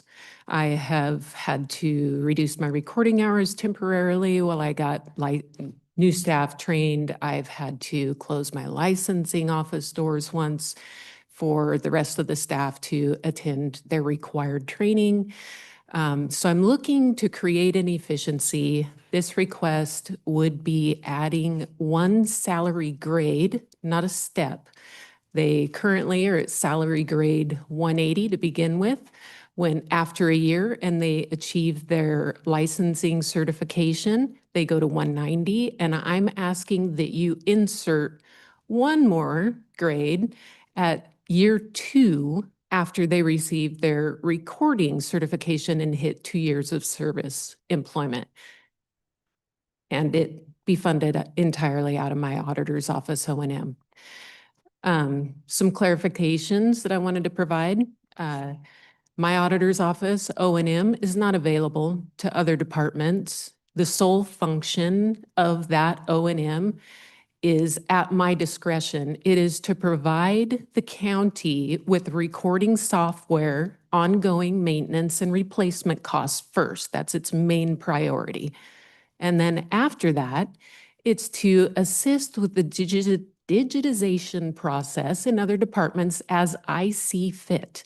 No other department can come and request funding from the auditor's office O&M, just like I could not request funding out of the treasurer's office O&M. So I wanted to make that clarification. So part of this timeline, I met with the board after having some individual discussions with commissioners. I met with the board on August 18th in executive session, where I got approval from all 3 board members to move forward on this proposal. Had I not gotten that, I would not have moved in this direction to work on this. But since that time, I worked with HR and we worked with the union. The unions approved this, whether that is the process that you want us to follow or not. That's the process that I've been taking for several years now, and we don't have a policy on it. So this has been workshopped with you. This has gone to the union, has received their approval, and now I'm looking for some support. Something I didn't note in the last meeting that the county, it's worth pointing out. Licensing is a constant drain on my staffing resources, and I am not obligated by statute to provide that service. So unfortunately, I'm not proposing that I get rid of it, although it would unburden me. That would result in a reduction of revenue from anywhere in between 60,000 to 90,000 monthly to the county. In fact, I think that number is much higher now after the new fee increase that just went into place earlier this week. I think we can expect to see much greater revenue from that service. It isn't a statutory requirement, and I can get rid of it, and I don't want to have to make that move. But if my services continue to be interrupted on the services that I am obligated to provide, I might have to get more creative. So Carolyn, are you saying that the licensing is the weight around your neck? Yes. Ongoing, constant, always in the lobby, filling the lobby nonstop. So if we don't do it, where do they go? A They go to sub-agency. CNL, they go to, I can, and those funds don't, those licensing fees don't stay in the county? some do. Only the fees that we collect here stay here? So some of the fees do go to the county and some go to the subagents. So if I were to give up licensing altogether in my office, I can think of some creative solutions. I can open another subagency and instead I can reclassify staff to become auditing agents. The one obligation that I do have to provide is auditing service to those sub-agencies. So if we have any sub-agencies within the county to get any revenue at all, we have to provide ongoing auditing and monitoring of those sub-agencies. That is the one function that we're required to do under contract. But you're currently doing that now. Yes, because we have sub-agencies. And without them, the county would get zero revenue. They would go to other sub-agencies in other counties, or another sub-agency would open another office in this county. But unless I'm providing the auditing services and they're in contract with me, the revenue doesn't go to us. So how many people do we have that deal with licensing? We have 6 staff altogether, 4 deputy auditors and 2 leads, 1 in each specialty area, 1 in recording and 1 in licensing. And a little history on this department. These 2 offices used to be 2 very physically separate offices, recording and licensing. It was a result of Initiative 695. We commonly refer to that as the $30 card tab initiative. The passage of that initiative back in 2000 area led to a massive reduction in revenue to the counties, and the county had to make cuts, which forced the auditor at that time to merge the 2 departments for an efficiency. She cut staff, she merged the 2 departments. And since that time, we've grown and we can't manage. It's no longer an efficiency. Is there crossover responsibilities between the licensing agents and elections or any of the other auditor responsibilities? Yeah, so they do both. Elections actually travels over to licensing monthly to fill in and maintain. They have to be certified, so they have to maintain that certification, a minimum number of hours each month to maintain it and provide assistance. And the same goes for licensing and recording. They overflow into elections and help us with election staffing, like ballot box pickup and things like that. Very different, isolated departments, but they do still help each other as a team. So what are we paying wages to offer this service? I don't think I understand the question. Well, if we don't offer it, we lose 60,000 in revenue. That's what I'm hearing. Well, last month it So- was 90,000. Okay. But So how many people do we have it? If we don't offer the service, then we don't have employees. So how many, what's the wages that you save? Is it more than 60? Is it more than 90? How many? I'm trying to educate myself here. If you didn't offer the service, how many people would lose their jobs? Well, and it may be a net gain, net benefit Yeah, with the yeah. general Not sure fund that- if it's not. I understand what Yeah. he's asking. Payroll's 30,000 a month, and that's 90,000 a month, and we're saving 60. Versus Yeah, that's what I'm Yeah. the offset. trying to roll around here. Well, maybe Jessica would know the exact numbers, but like I say, these employees are doing 2 jobs. They physically have 2 separate workstations, 2 desktops. One's recording, one's licensing. So they're already being paid to do one function in addition to the licensing function. And I'm not suggesting anything. You just brought up that you don't have to do it and we Yeah. would lose money. So then the logical question for me is, well, then what do we save on the other side?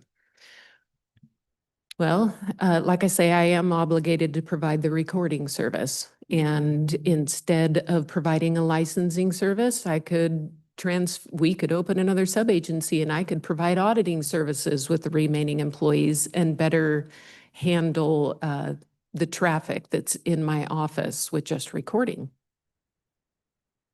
I have alternative ideas.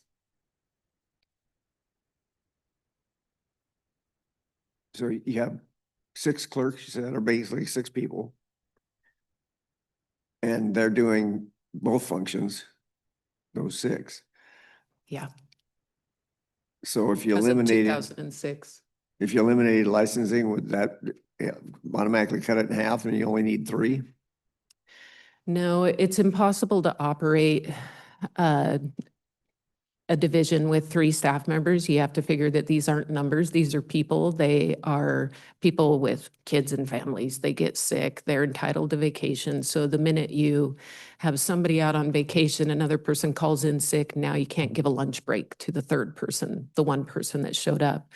So it's just not realistic. And like I say, we can keep them busy just with recording services.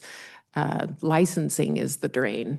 And recording is very specialized and complex.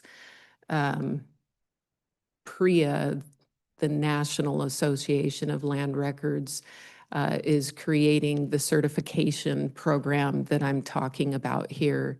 That is launching, and auditors' offices, Auditors Association is looking at adopting this as their minimum standard. So this request was kind of a proactive approach to the additional, training and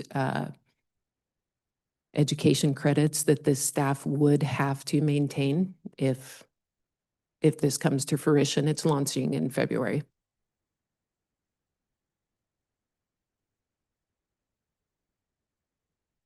How many employees you got there, Carolyn? I have 5 divisions and 21 employees counting me.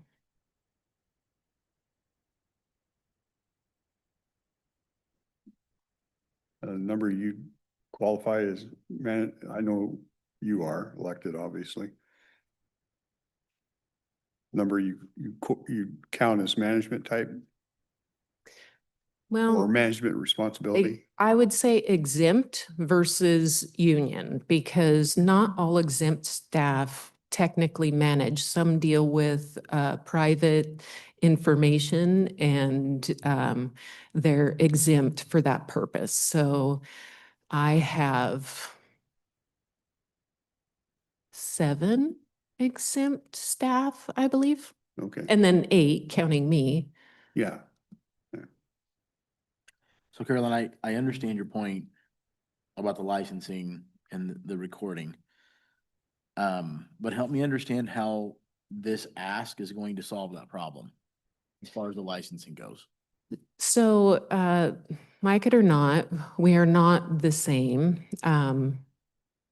There are some other offices, my staff, my frontline staff start at salary grade 180. There are similar offices in the same building that start at salary grade 200 or 210. And I'm certain those are justifiable reasons, but when those positions come open, people go where the money is. And so my proposal to the board is provide one more justification at that longevity point, 2 years and recording certification. I'll pay for it. It's budget neutral, to allow me to at least offer the same amount of money in my office that they could easily jump somewhere else and make somewhere else.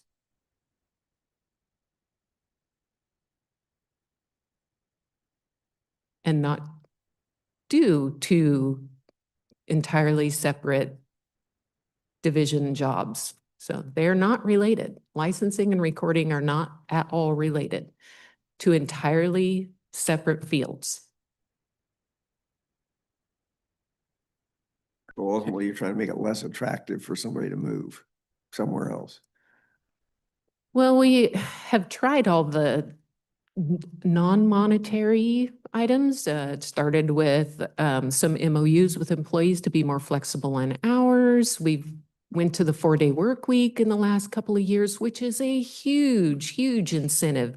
People loved that. Thank you very much. That helped a lot. And, you know, we try to be very family oriented. Family comes first. And, you know, other than encouraging those kind of team activities, providing incentives, the next step is money. Okay. Historically, you mentioned that there's other departments where the beginning salary grade is X and you're at Y. Historically, have those negotiations been handled individually by department, or have they just been handled, has there ever been like a standardization process across the board? No, in fact, I've been here since 2006 and it's differed since I've been here based on the discretion of the existing leadership.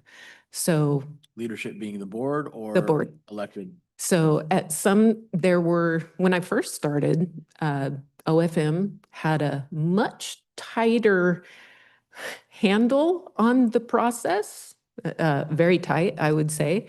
And as leadership changed in that office, it went a different direction. And then that office was really dismantled and rebuilt. So here we are with all these changing processes and staff members and information lost.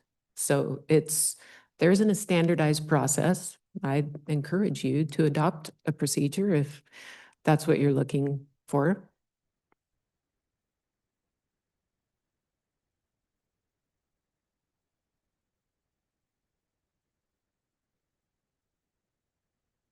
Okay. Okay. Good to go. Anything else? Okay. Any additional questions? Well, I saw Christie showed up. Yes.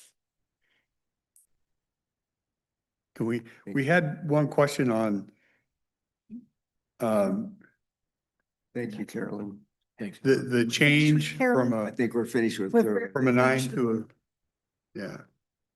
from a 9 to the 15 additional responsibilities and including casework, and we're quite sure the definition of case work. So this is your office specialist going to an administrative assistant? Oh, yes. So you want me to define the additional casework? Yeah, Yeah. we just had a question, and when it say casework, what are we talking about with? Yeah. And it sounds like we're changing the title.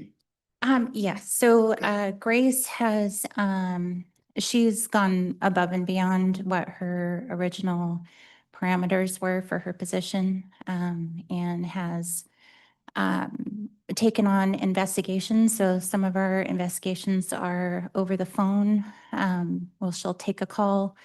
They're not necessarily a scene that we would show up to in a Marionette, but they still need to be investigated due to a possible accident or something like that. And so she's taken on those and done a great job. She does a thorough investigation, writes a narrative, and she does it in addition to her other duties without those falling behind, and has just shown a really good aptitude for being able to do those. And it takes a load off of the investigators when they're being called out to scenes. And the phone rings all day long, every day, practically. And so she fills those calls, does those investigations without dropping her other duties.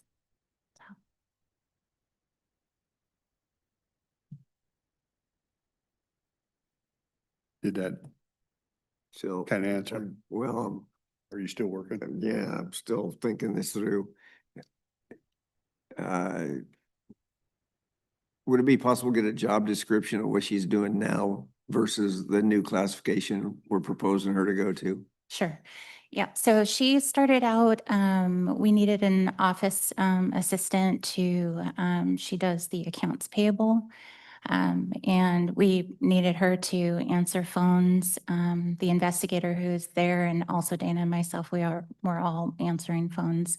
But the bulk of that was going to fall on Grace. So that was her original parameters. Now she does the accounts payable. She answers phones. She does hospice notifications, where sometimes we get called, but she enters them in. Sometimes there's a fall indicated, so she'll do an investigation.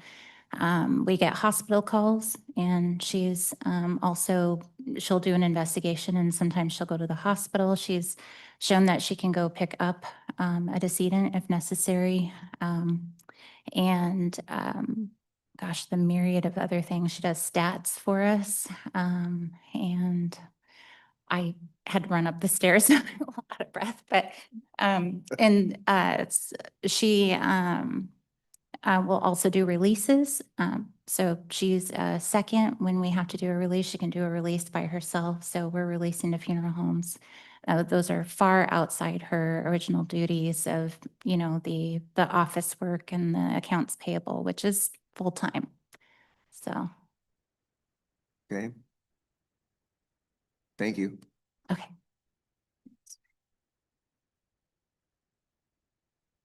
Okay, on your last page, I just want to make sure we go over everything.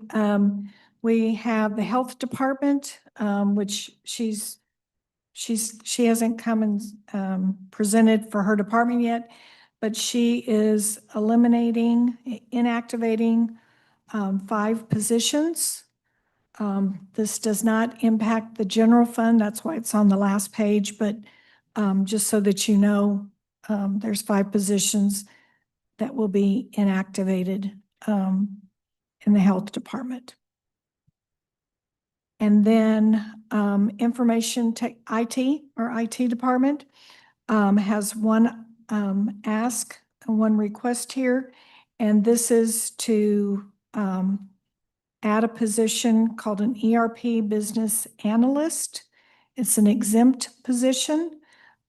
This is needed to basically provide overlap for when the ERP business technical manager retires in, I'm not sure, May or June. It says June. And so once the technical manager retires, that position will be inactivated. And the business analyst, they're wanting to start that person as soon as it may be as soon as this year, later this year. They'd like to get the job posted, but for sure they want the position to have at least 6 months of overlap with the current staffing. So.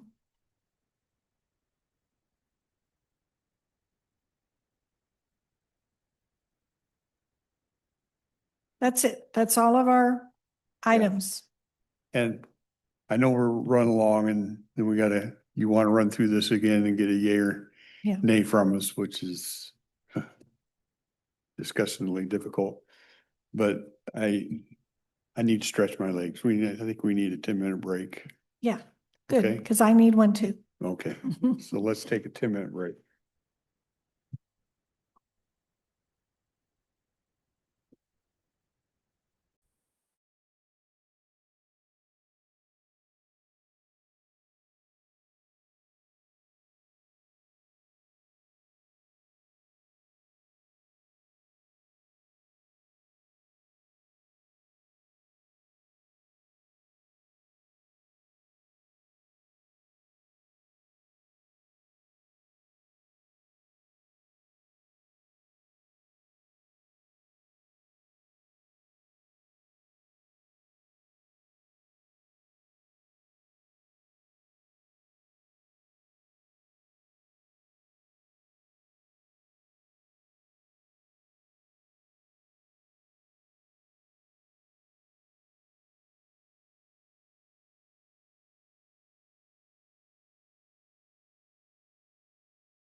we'll go down through this.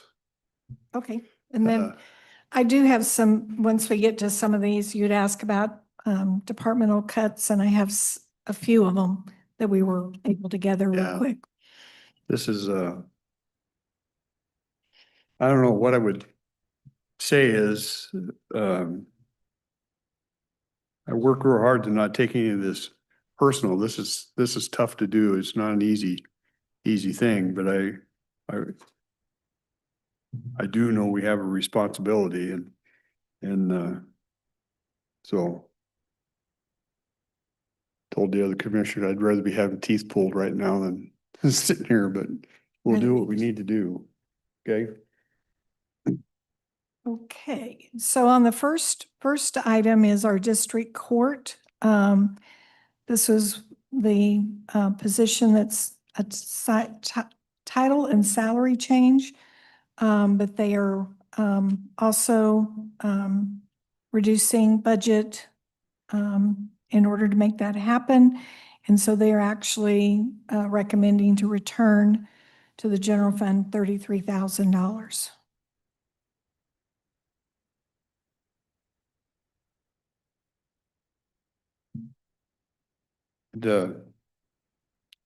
This one made sense to me. We're not trying to adjust the union contract. I know they have a new system coming in and seems to be a pretty good balance with staff and management. I don't know what the others think, but I don't have any trouble with this. I'm good with it. Okay. Okay, approved. Okay, next item is our treasurer's office, and this is a salary change, but it's also partially funded by the treasurer's O&M. And so this is a $1,581 request for the general fund.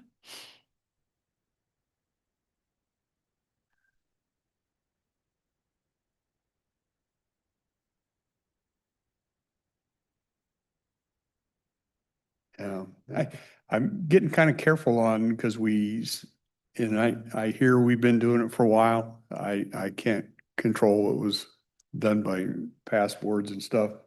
I'm starting to get real hesitant of changing these union contracts in between times. I look at this one and I'm trying to decide, it seems like there's some job, not just salary grade change, but the job is different and they're trying to kind of put it where the function is. Yes. I don't have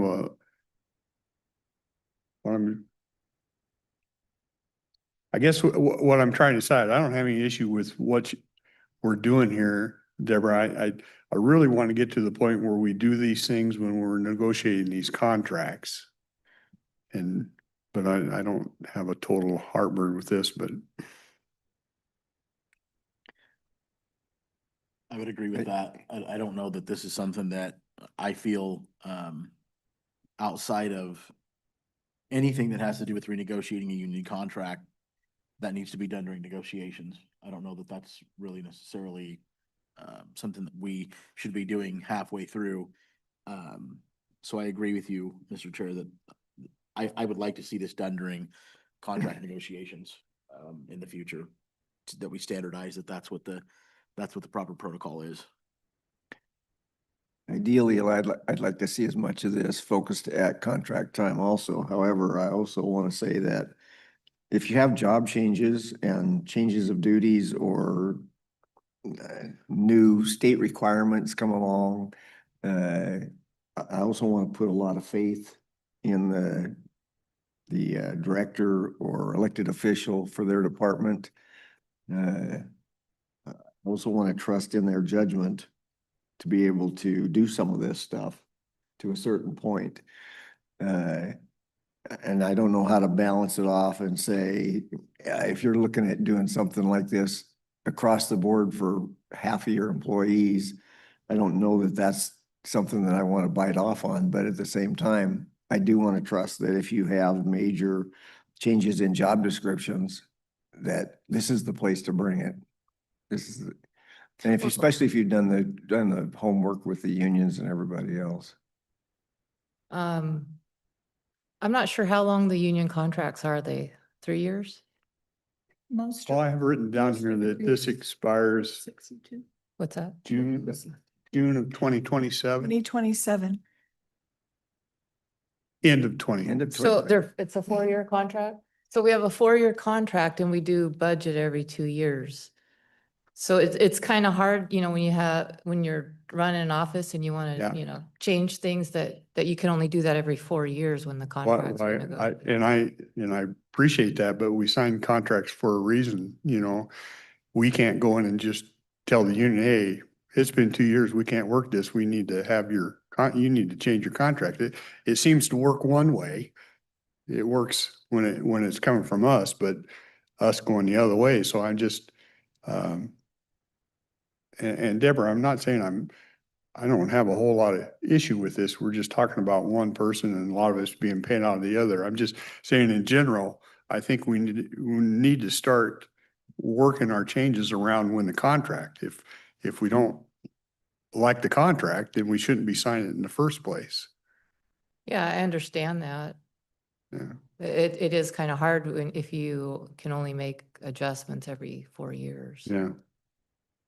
And And it's hard for us when we're looking at contracts, we realize it's taken in time, and it's taken in time a lot of times where some of these were signed when I wasn't even here, right? Because this rotates up here. So I think you have to try and do the best you can to put some things in place, and I get it. Any commissioner group can change it, but try to get something that's consistent, that this is how we're gonna look at it. And yeah. How often have you been before the board trying to change something because of a job change or requirements that have changed because of the state or some statute somewhere comes along and says, now you have to start doing it this way instead of the way you were doing it before? How often does that happen? Well, I usually try to do these types of requests during the budget time, which is every 2 years. And, you know, if they're in the middle of contract negotiations, you know, I don't really get involved yeah. in the negotiations of the contract. Well, and I would tell you, if we could even get to where it was just brought to us when it was actually budget, that would be an improvement. You know, from where we're at. Yeah. And I do agree that they're in this whole union, the way it's always been. Right now, I feel like it's not internal equity across the board on the positions. And, you know, I think we need to work on that as well. I'm sorry, say that one more time. And what do you, internal equity? Yeah, when you're looking at similar positions in different offices, you know, they used to be more in alignment with Perform. each other. But then certain ones are getting bumped up, and then you got the next people that were, you know, in my office, you go from one and you move up. Well, you know, it's like if you're gonna bump up this, you gotta bump them all up kind of to make it all equal. So is it the same union for all the departments? It's different unions or different contracts? I don't. Yeah, there's several different unions, but the auditor, the clerk, the assessor, the treasurer, we're all in the same union. And are all those contracts the same for all of the unions? Oh, God, no. Can't imagine. For- Pardon me? Yeah. I know, but what I'm saying is do we have the same terms to the different union contracts? Because if we don't, I'm not understanding why we would equate that to having the same terms across the board for all the departments. I'm not sure what you're, Oh. so in 1262, say you have an accounting clerk in one office and accounting clerk, you know, in the other office, you know, they're not all the same pay. The terms of the contract are all the same, but the pay is not. And all the different. Is there only one accounting clerk in the union contract? There's different steps. different, accounting clerk one, senior account clerk, there's different labels on them. So I guess what I'm saying, and Jessica, maybe you can address this, is if we're negotiating different contracts with different unions, I'm sure there's a variable of reasons why the contracts are different. But if those contracts are different, how are we expected to level that playing field with the different departments? Because those are all different contracts. Do you understand what I'm saying? Why So are all we of, supposed to make it fair, I guess? all of the offices discussed today are in the same contract. So it is, Okay. if you're an accounting specialist too, you make the same as other offices within that contract. So all the offices that were discussed here today are all on that same contract? Are all in Okay, 1262. That's what I wanted Yeah. to know. Okay. Yeah, and Deborah, I would say, I don't have heartache with yours either. I'm just talking in general, trying to figure out and understand how we're supposed to make equitable decisions, which I'm not really one for, I don't always believe that all decisions are equitable, nor should they be, but I'm just trying to understand how it works with the union contracts. I guess I think I need to see a hierarchy of the stairs, of the steps. Is a clerk two in 1262 union, is a clerk two in that contract a clerk two in every office? Are they all, they're not all the same, I guess is what I hear Deborah saying, correct? Within the same union, but like what Carolyn's trying to do, like if she changes her front staff, but she's changing the job description and some other items, you know, then that it is off, gets out of whack with what my office, my front staff does. But they're not the But same responsibility. right now, they're both deputy auditors, deputy treasurers. So they're the same in the name, but they're not the same in the description of the responsibility, though, is Correct. what I'm saying. Okay. And so they're not being paid the same. Well, they are. Okay, so, well, they are, as long as they got the same title. They're in the same classification. So if we put a new job description on that, what happens to that in the union contract? Does that become a new pay scale? Or we just changing the title? If at the time the request is asking to change to a different classification, yes. So for example, if an office changed duties and responsibilities of their deputy treasurer one, or, you know, whatever that is, that could come with a salary reclassification if you're adding duties and responsibilities. So like, take the example of like the accounting specialists. We have accounting specialists 2s and 3s. We have lead accounting specialists. So there's different levels of accounting specialists. That are in the union contract. Correct, yeah.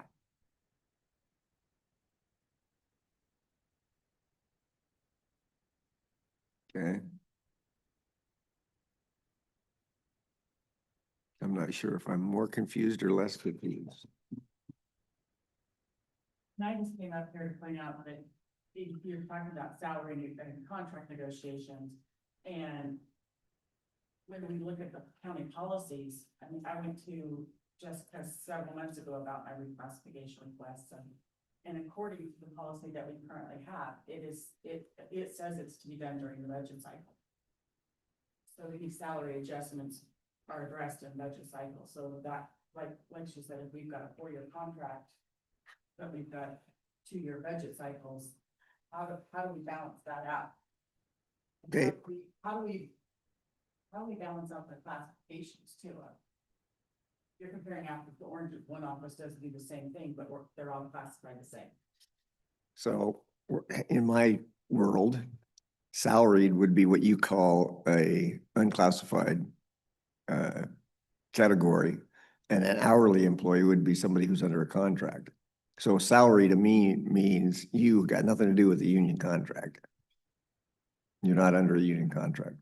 So those terms that I'm still trying to get square in my brain when you're talking, I got to do a double think to get back into, wait, which way is that going? It's all Most all of our positions are salaried employees. It's just salary non-exempt, salary exempt. So most of the positions within this collective bargaining agreement are salaried positions. They're just eligible for overtime. Is that what you're wondering?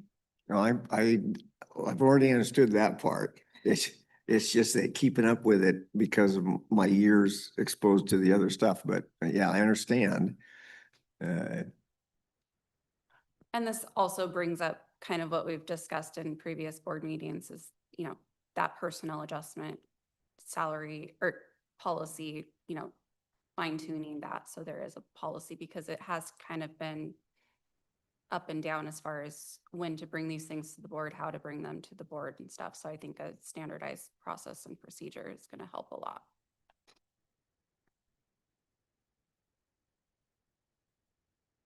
Well, not specifically speaking for or against this right now. I do want to say that I agree with the concept that I think that as a policy, we should be thinking about not doing this except at negotiation time. If there's a major change in jobs or descriptions, my exposure would say that's when you reopen negotiations with the union. Because to me, and I don't know, I haven't read the union contracts.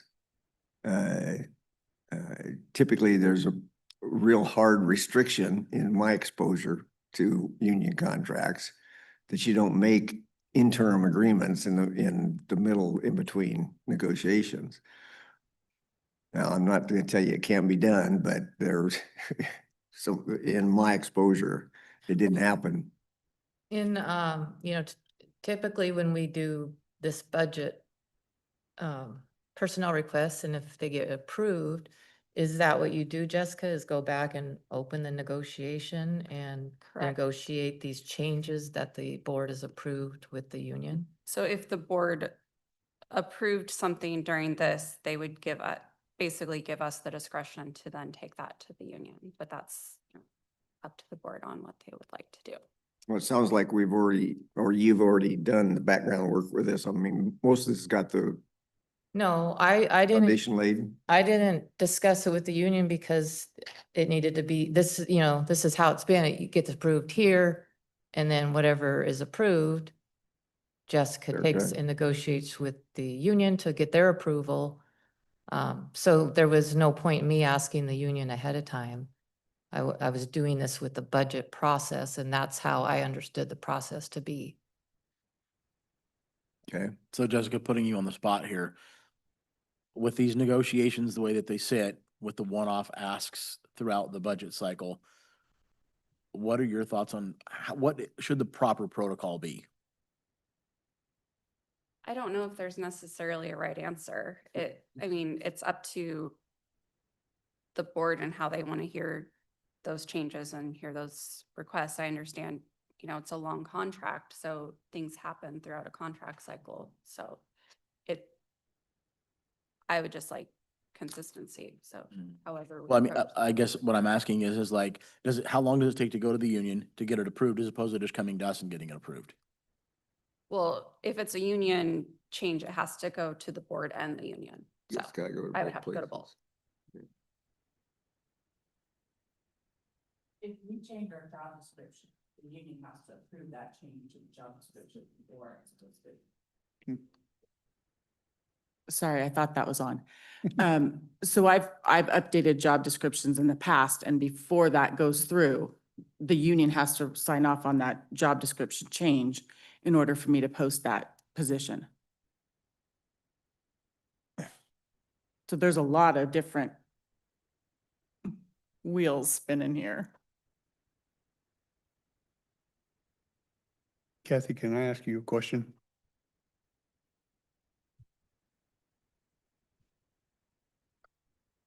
We're gonna give you yes. Of course. Yeah, we're gonna give you yes and no's here, and then you're gonna take that information, And I'm going to run it back through the and budget. you're gonna run it back through the budget, then you're gonna bring it to us, and we're gonna see whether we're closer or how much further we have to go, or if we're there. Right.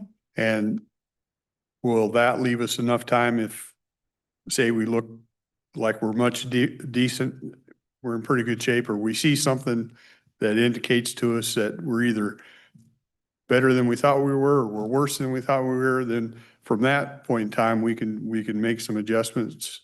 Yeah. We still have time to make some adjustments. Yeah, so right now, you're looking at, if everything were to be funded off of the general fund that we've presented today, you're looking at 961,000. But that's not probably what I would recommend. There are several here that I would recommend if you're agreeable to it. For example, drug court qualifies for I get opioid. all that. So it I'm might just- be a $900,000. I just want to know that when you bring us the other numbers, that's not the final. We can make some adjustments from there. Yes, Okay. yes, that would be all during this process. You can make adjustments up even until December. We'll say, so what I would say then, when these union stuff, if whatever we say here, I would still wait till the budget is actually approved before you start negotiations, if that makes sense. No. Yeah, Don't you think? yeah, I see what you're saying, yeah. Okay. So what do you, I understand that. okay, So on treasurers, can I put approved? I'm okay Yeah. with that, yeah. Okay, on the clerks for mental health, it's a net impact of 0, eliminates a position in place of the mental health position. Yeah. Approved. That's net 0. Okay, and then the clerk's title and salary change request, which is line 7 through 25.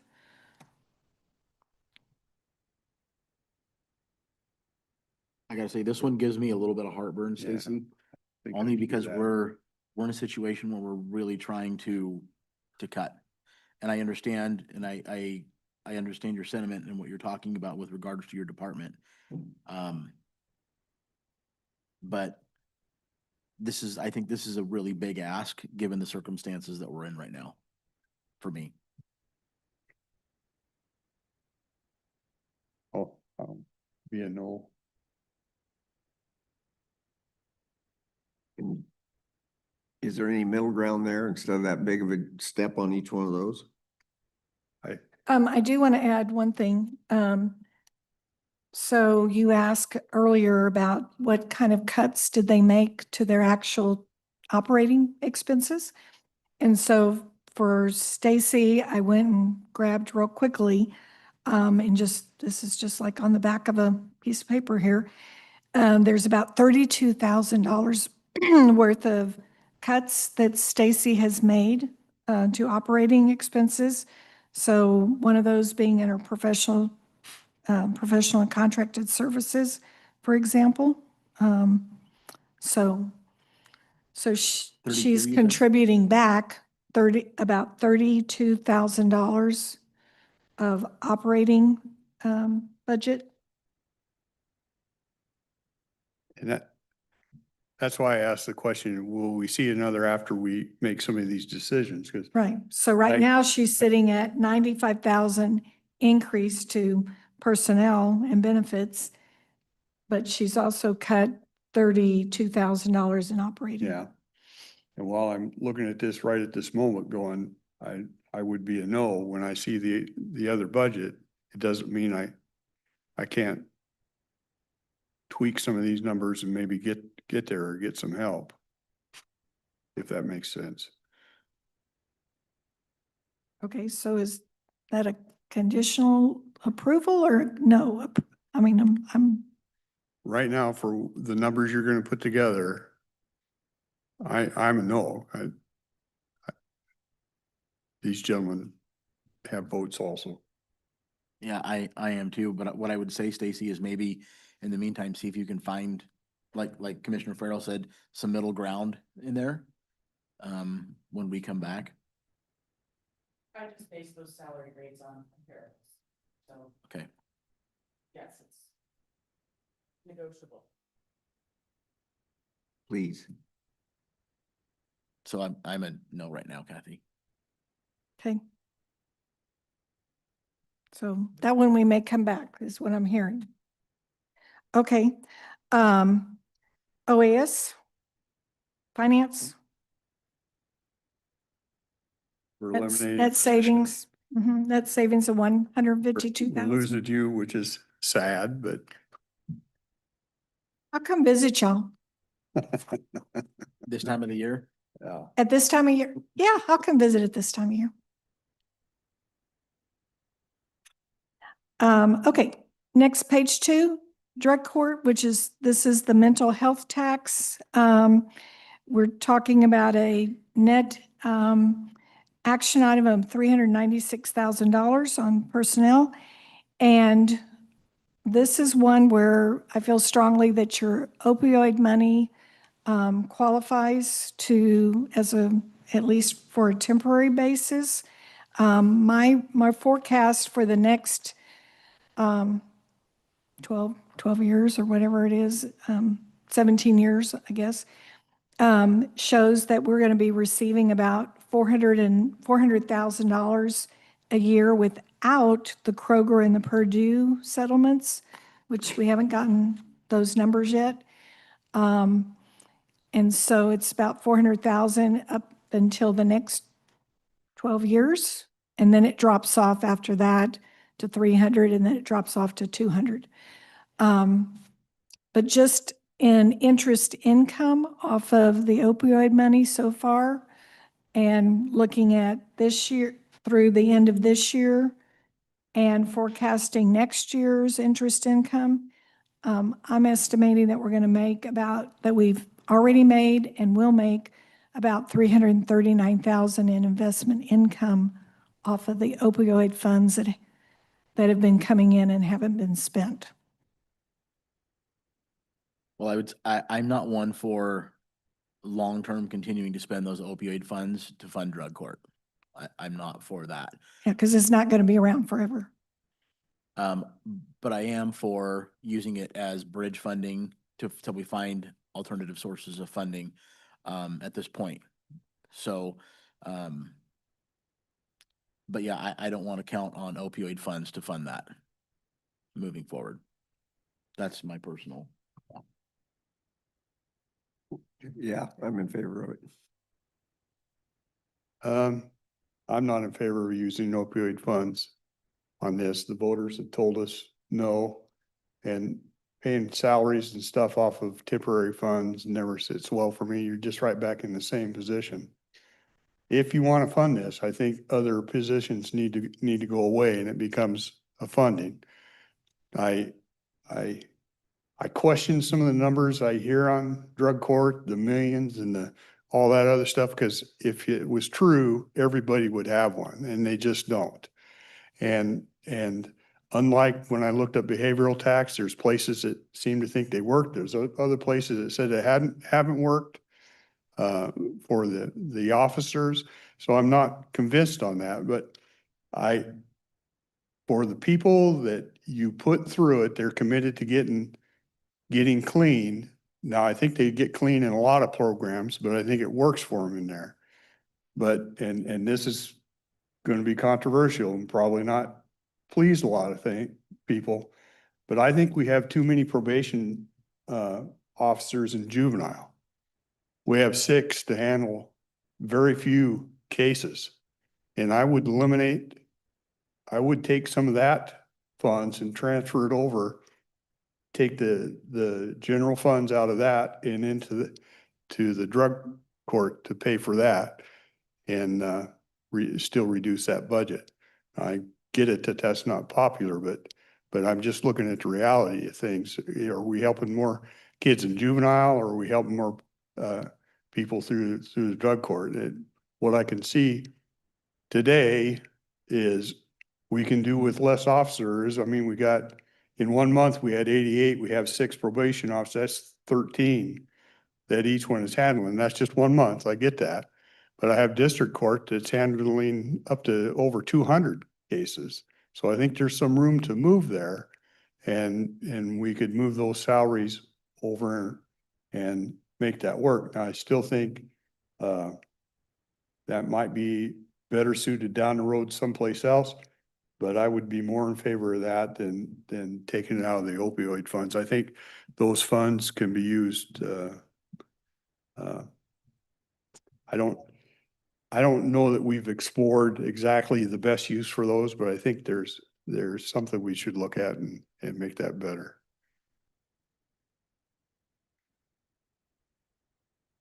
So Kathy, what you have here, the 396, currently it would be coming out of the general fund, but your recommendation is using the interest income and some of the opioid funding for it. Yeah, I struggle with the Yep. interest income too. I think that should go to Office of Public Defense and prosecutors. That would cover both of Over those. their shortage. Yeah. So The title opioid funds sounds like it's a perfect fit for drug court, but the fact that it's temporary, you feel that it shouldn't be there. I'm not a fan of paying salaries out of what is temporary funds. Okay. It's just, it should, if we're gonna pay salaries for people and I'm just giving you my view, and I'm always gonna give you my view and That's be what I wanna honest with hear. you, is you should be able to pay salaries out of the operations of whatever it is you're doing. It should work out of what the taxpayers give us willingly or unwillingly. And if that doesn't work, then why are we doing it? If we're robbing it from over here, I hate grants that pay for a person for 2 years because it always ends up that then we got them on the books and, oh God, we can't do without this person. You got to do it. And I wasn't a commissioner at the time, but I never would have said, we're going to develop this other thing just so we can do that. I would have said, we need to work it out within what we get from the taxpayers on a yearly basis. And that's all I'm saying. Whatever we spend, I think needs to match what we're given by the people we represent. And I just personally don't like using these special funds that will eventually be gone.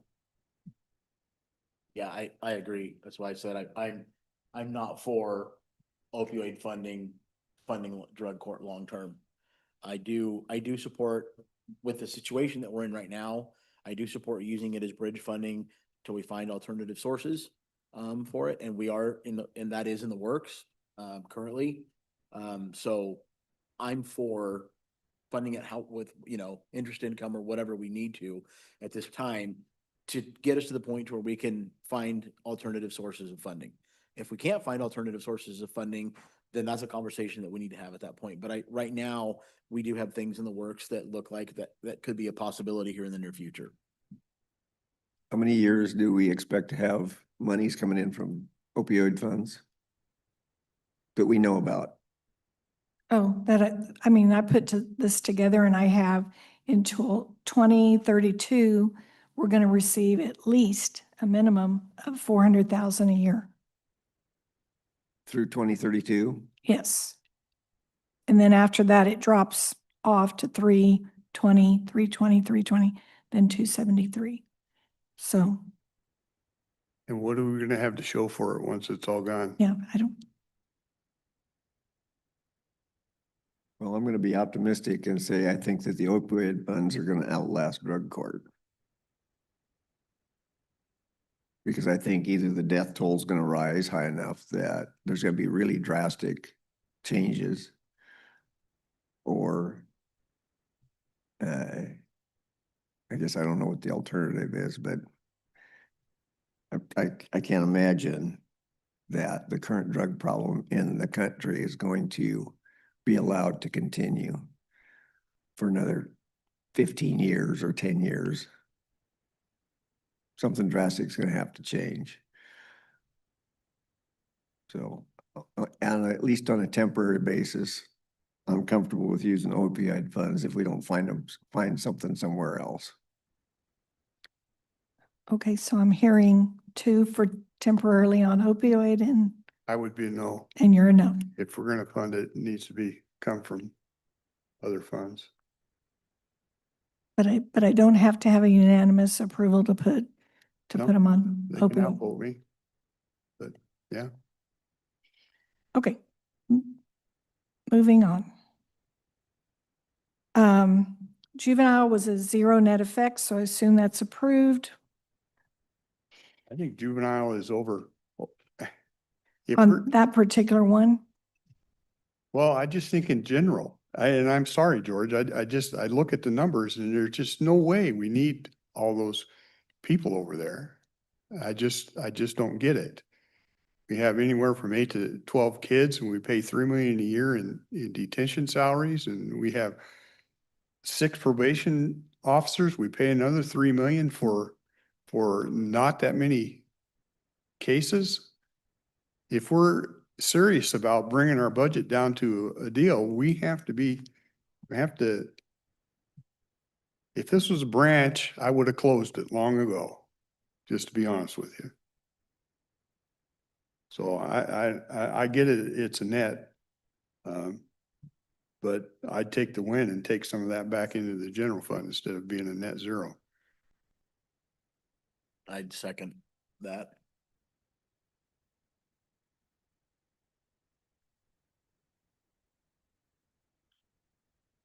Okay.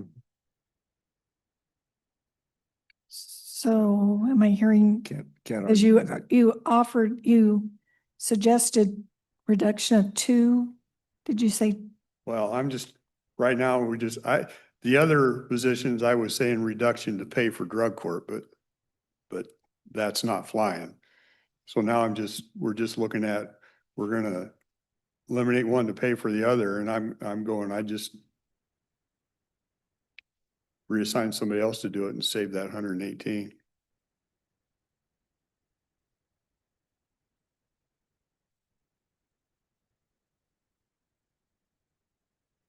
Just to be clear also, Chairman, I'm for that. I'm not necessarily saying we have to fund drug court with that. If we can get the funds to do drug court by eliminating these 2 positions, I'm all for it too. Cause I agree, it might be net neutral as far as the budget is concerned, but if there's room there to trim some fat, I think we need to really take a look at that. Can I ask for clarity? I'm sorry. So are we suggesting that the board is suggesting that we not only cut the vacant probation counselor position, but also the clinician position? I don't know about the clinician position, but maybe some of the other counselor positions. Because that's the current ask right now with the behavioral tax not being funded anymore. We are hoping that the juvenile clerk clinician be put in our department in lieu of a probation counselor position, which would be budget neutral. Say that again. I'm not sure I followed 100%. Say that one more time. So I currently have a clinician, mental health clinician being paid out of the behavioral health tax. Okay. That's no longer going to be the case for 2026. We are giving up a position for a juvenile probation counselor position in lieu of keeping that mental health clinician position. That position is very valuable to us, to the department, to the community. I think if we don't go that route, I think it's going to be a major loss to us. And if that's the case, then I would. Well, if we're willing to give up one probation officer to fund it, can we not give up another probation officer? I don't have 2 vacancies, Commissioner Dahl. I get that, but sometimes bad things happen. I think the thing for me, Georgia, so you know where I'm coming from is I think we get used to having certain things for certain periods of time. And we don't really, I don't want to say we don't evaluate the situation because obviously you have evaluated it, but I think we get to the point to where we think because it's been that way, that's the way that it needs to be to continue. I really do feel, and I agree with Chairman Dahl on the fact that we might be able to, as hard as it's going to be for your department, based on the numbers that you shared with us, I think that there's room there to decrease staff given the situation that we're in right now. And like I said before, as far as the vacancy thing, you know, coming back and saying, oh, I'm giving this back to the general fund, I don't know that that's necessarily a concession. A concession would be you've got 6 counselors and you eliminated 2 of those based on the need, right? Not necessarily on the convenience or on the fact that we have those positions, we have had those positions, but on the need based on the number of juveniles that we have coming into the facility. And right now where we're at, I think that's what the priority is making sure that we're funding what is absolutely needed at this time, and trimming fat where we can, anywhere that we can. And I understand where the budget is at this point in time. I do understand that. Then at this point, I would make a request then to also have this possibly be funded as the opioid funding until we find a permanent solution for it. Like I said, this is a valuable position for us, for our department, for all of Superior Court. And I think it's a valuable position that will be more than willing to fight for it.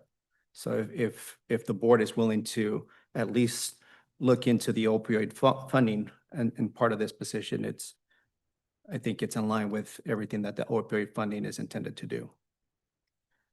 I personally, I don't want that treasure chest to get raided. I would personally like to see maybe the change made in personnel and see if it's something that you're able to adjust to. And if not, that might be a conversation to have later on.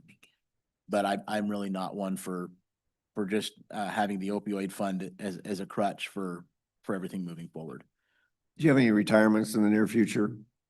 No, but we also have an office specialist position that Kathy just mentioned it here too, that we can bring to the table as well. That would be not only just an office specialist position, also probation counselor position, 2 full FTEs that have been budgeted till 2025. And I think that would more than, I would hope, make up for, not only that, in addition to the less budget request that we're asking for in 2026 compared to 2025. So we've made some other fiscally responsible solutions and being mindful that the budget is where it is. So we've cut and trimmed fat where we can. And I mean, at this point, I'm willing to say, well, there's 2 positions that I'm willing for you to take into consideration in order for us to have the mental health clinician. How long has that position been vacant? The office specialist position, it's an office specialist. Like he said, he doesn't have any probation officers or counselors vacant. He has an office specialist that's been vacant since March of 2024. And may I say that those positions have been vacant based on all the communication that has been happening here with the behavioral tax either going or coming. And so we've been cognizant of that. And we've been pushing workloads on other people to make that happen because we knew that this day may come. And so we're here today. Again, those are decisions made way back when, not to fill those positions just because they're simply vacant, but because we need to really look at ourselves internally and say, can others do work? Can others absorb more work? And the answer was yes. And so we have 2 positions available for that. I guess I question in the back of my head as basically this conversation is centered around is the manpower for a juvenile facility that's not really being used near its capacity. And I don't know how to weigh that. That's your job and balance that out. But from the outside looking in, I have to agree, it looks like you're overstaffed. And unfortunately, a number for a caseload doesn't really paint the picture of the workload that's there. Didn't have the benefit of having a budget workshop before this meeting to kind of present that all information to you. That's coming on the 27th. I'll have that ready for you. But that's not the only thing that is driving a workload. In fact, a comparison between adult and probation, I think they're apples to oranges comparisons. Based on the 2 job descriptions that I had the opportunity to look at, there's a lot more that juvenile probation counselors are and mandated to do versus adult probation, just based on the job descriptions. I haven't had an opportunity to talk to Molly to see where the differences may lie, but I know there's a lot more. Our programming is strictly through probation. We run a lot of programs, so it's not just, again, not just based on a caseload, it's time, energy, and time that's taken to produce these programs for the community.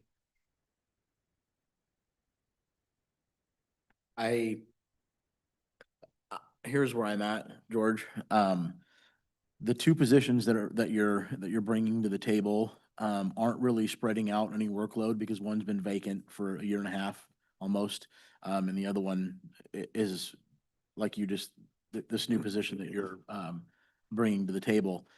What I would like to see is the elimination of one of those counselor positions and see how that distributed workload affects the department. And if it's something that can be absorbed by the other counselors, primarily because we are asking, we've asked all the other departments, and I know you're cognizant of it, and I know this is a difficult conversation to have, but we've asked the other departments to make some significant cuts in areas that they can. And I think that it's going to be a general consensus with the three of us. I'm not speaking for my seatmates, but I think it's going to be a general consensus that when we look at the numbers and when we look at this, we do feel that there's probably still room that we can work on that budget. So I'm more for, let's make that adjustment and then address it if we need to later on, if it's something that's not working, as opposed to saying, let's keep it the way that it is, let's fund it, because then we're never going to know. We're never going to know if we can really absorb the responsibility being spread out through the other employees.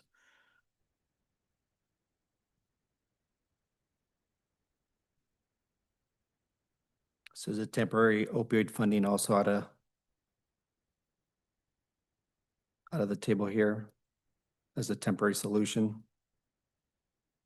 I would say that for me, I wouldn't even, if for this situation here, I wouldn't consider it part of the solution until we know that eliminating that one position hasn't made a difference. I would concur. Okay, so to recap, to make sure I've got it right, he's offering to eliminate one probation officer that's vacant, keep his clinician position, and then is the ask to reduce the office specialist or to reduce a field probation officer position? For me, I would like to see the office specialist position go and a field position go also. Because to me, it's not a consent. There's no consent if it's a position that hasn't been filled for a year and a half. It's a consent in the budget, but not with the diversification of responsibilities. And I'm wanting to know if we can get rid of a counselor position and spread out that responsibility if it's gonna impact our ability to perform, not necessarily the budget. Which would be a reduction in force because they're filled. Yes, I would like to see a reduction in force. So am I hearing that from? Yes. Okay, all right.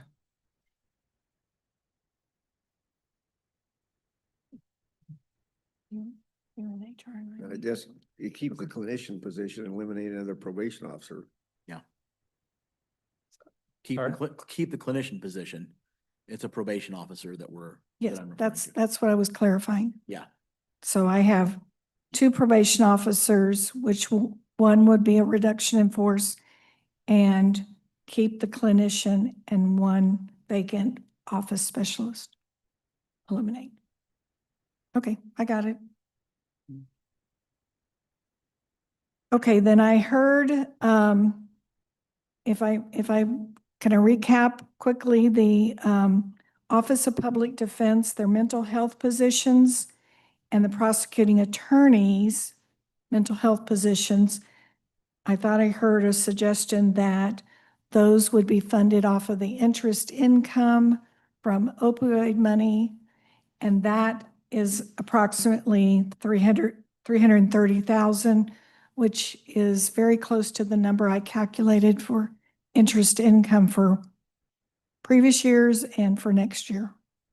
I made that suggestion. Yeah, so That's not a long-term fix, obviously, but I think, I don't know that we have a whole lot of choice on these things with, especially with mandates coming on Office of Public Defense and, Somebody's got an idea how to avoid it. I'm all ears. yeah, I think, and I agree, racking my brain, I mean, somehow we got to turn this so then it's just coming out of operating funds, but we're taking pretty big chunks. I mean, I just can't. It's hard just to take people's positions away, and I don't Yeah. want to just go they're, willy-nilly to they're do that. pieces of We positions. They're do not, have that, but like I said, I'll caution, that's not a long-term fix, but I think we have the interest income to do that. yes. So is everybody in agreement on that? So, yes. No, I'm just, yeah, talking about the new hire. Yeah, the new hire, I haven't asked you yet. Yeah, okay. It still gives me heartburn. I would Because say it's this- not permanent funding. Yeah, I would say the same thing that I just said to George about it. It's not something that that I want to do moving forward, but in this situation, we don't have a choice. The mandate's coming and we have to do something to mitigate that, so. Okay. So the three positions on Office of Public Defense and the positions on prosecuting attorney, I will fund with interest income. So for the new position on Office of Public Defense, Yeah, which is basically $82,000 item,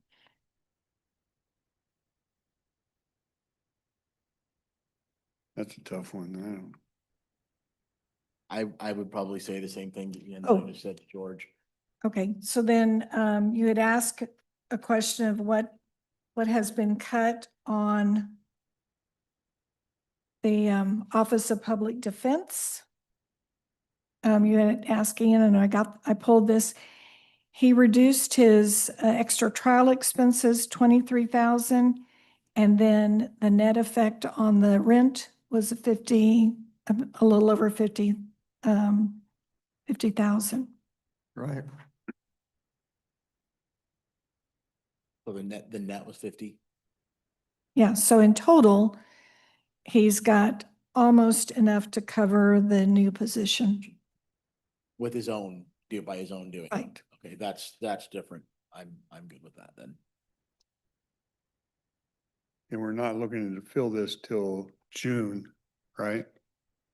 It says Right. Yes, 6/1/26. We put 7 months in there, so. And it will give us time to see how his caseloads are going. Maybe they change a little bit, and I think Ian's pretty open to it. If the caseloads aren't, I think he'd work with us. So do I hear it's approved? Yeah, at this point, yes. Okay. Okay, I'm moving on. That might be a bitter pill, but we'll see what happens.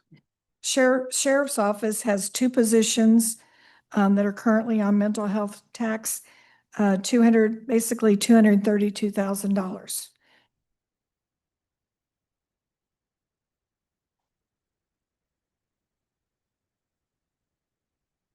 When I first saw these, I had one position, and then I did some research, and the things unless I'm reading the wrong stuff, it seems like it became pretty clear that these have a positive effect. And like I said, with what they consider, I don't know what they consider wraparound deals. So I'd be willing to tap that for the next 2 years to see if it does continue, but it's like any of those, at some point in time, you're gonna have to find a different way to fund it. I think over those years, maybe he'll have some openings. We can see if he'd be agreeable to transferring some of those duties or look for some money. Right now, he does not have any openings. I had a conversation with Trinidad about this. What's he think about it? He agrees. He thinks it's something that we really need to have because the CIHS and Gerbo help provide those wraparound services for it. That's why I was asked the question if they receive funding from that, but apparently they don't. But the CIHS and Gerbo, they help facilitate those wraparound services when these people are deployed. Yeah, and like I said, I went into it with one mindset and then I started reading and it changed the way I look at it. I think there is value is always a relative term. If things really have value, then the public pays for them. You don't have to spend any money. But I'd be willing to live with, personally, I'd be willing to live with that, knowing that we need to try and get it off of there, but I think in my view, it's worth. Okay, so Okay. okay. All right, so I heard it's approved. All right, then, the next one is the coroner's office. This is the person that started off as an office specialist and has grown and taken on additional responsibilities. This is a $5,000 increase, but there have been significant, significant offsets already with their budget. Similar to what we were talking about on on Ian's, sorry. I'm okay. All right. Okay. All right. Auditor's office is the next one, the one that's funded from Auditor O&M for 11,000 for 2026 and 18,000 for 27.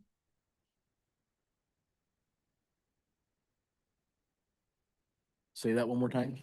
Okay, auditor's office, these are title changes, and they're increases once they meet the requirements of the two years and passing, I think it's two things, 2 years and passing a certification. And so it's 11,000, which will not impact the general fund. It will be paid off of the auditor's O&M for 26, and then 18,000 for 27. And that just impacts her O&M budget. Yes, it does not impact the general fund. But I'm struggling here because it sounds like we maybe need to take a whole different look at how we do licensing. I mean, that's what I was hearing. And this will have there'll be cascading pressure from others, so Well, yeah, I can see, in Stacy's situation, she doesn't have an O&M fund. So she's facing and dealing with the same issues that Carolyn is, but Carolyn has the ability through that fund to offset that where Stacy doesn't. So, yeah. So like I say, just a reminder, eliminating licensing altogether means zero revenue. But if we eliminate my obligation to provide licensing services, in order to maintain the revenue, I still have to have sufficient staff to Audit. monitor and audit all those sub-agencies. And if I were to close my office, that would mean an additional sub-agency, obviously, to meet the demands. But they would be repurposed into other areas, but we would be able to provide better service in recording without service interruptions.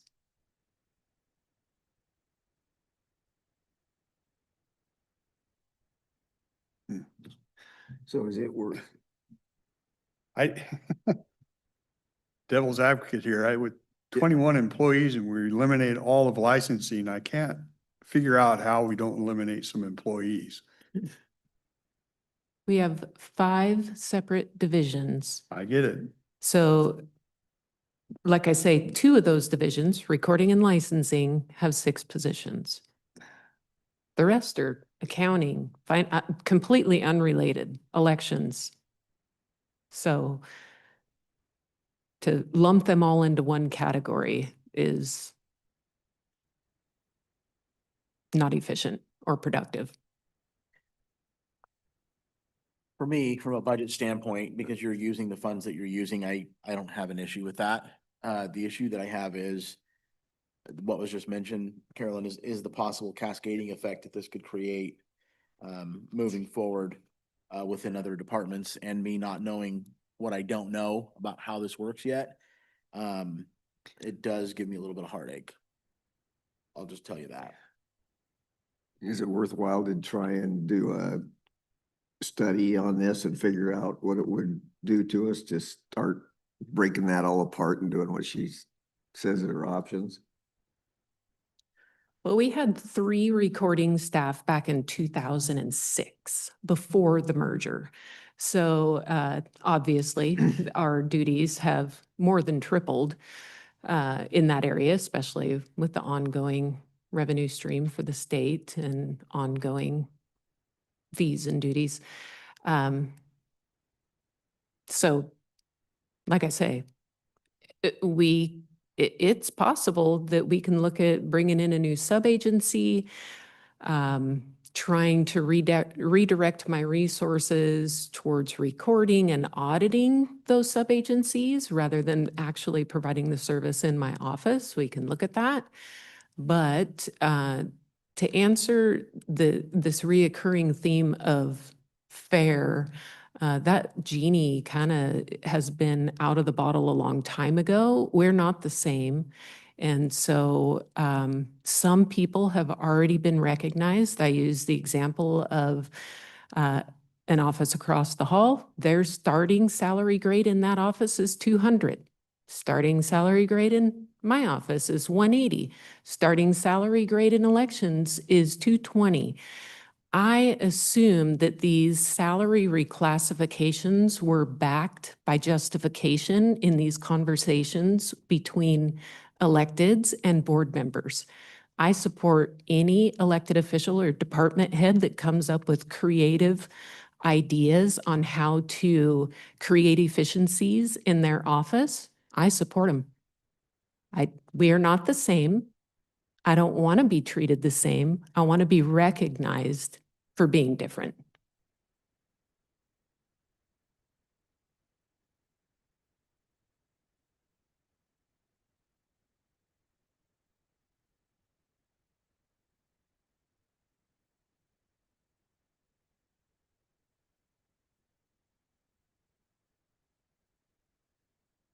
I'll also add, if you want a little more history on this, the deputy auditor, deputy treasurer, those those titles actually came at the request of leadership at the time, not the union.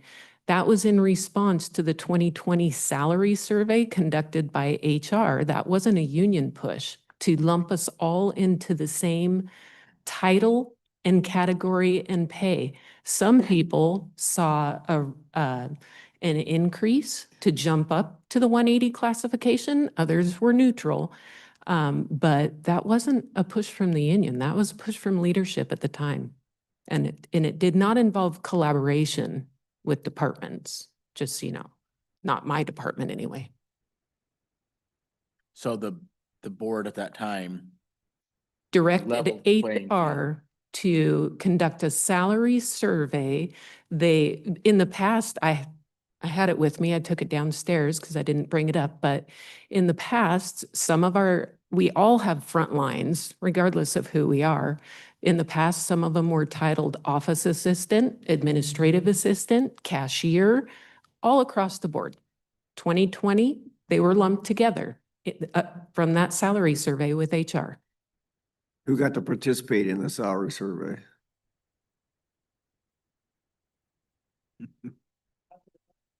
You could probably play back. Well, I don't think we were recording at that time, so I just have very vivid memories of the public meeting.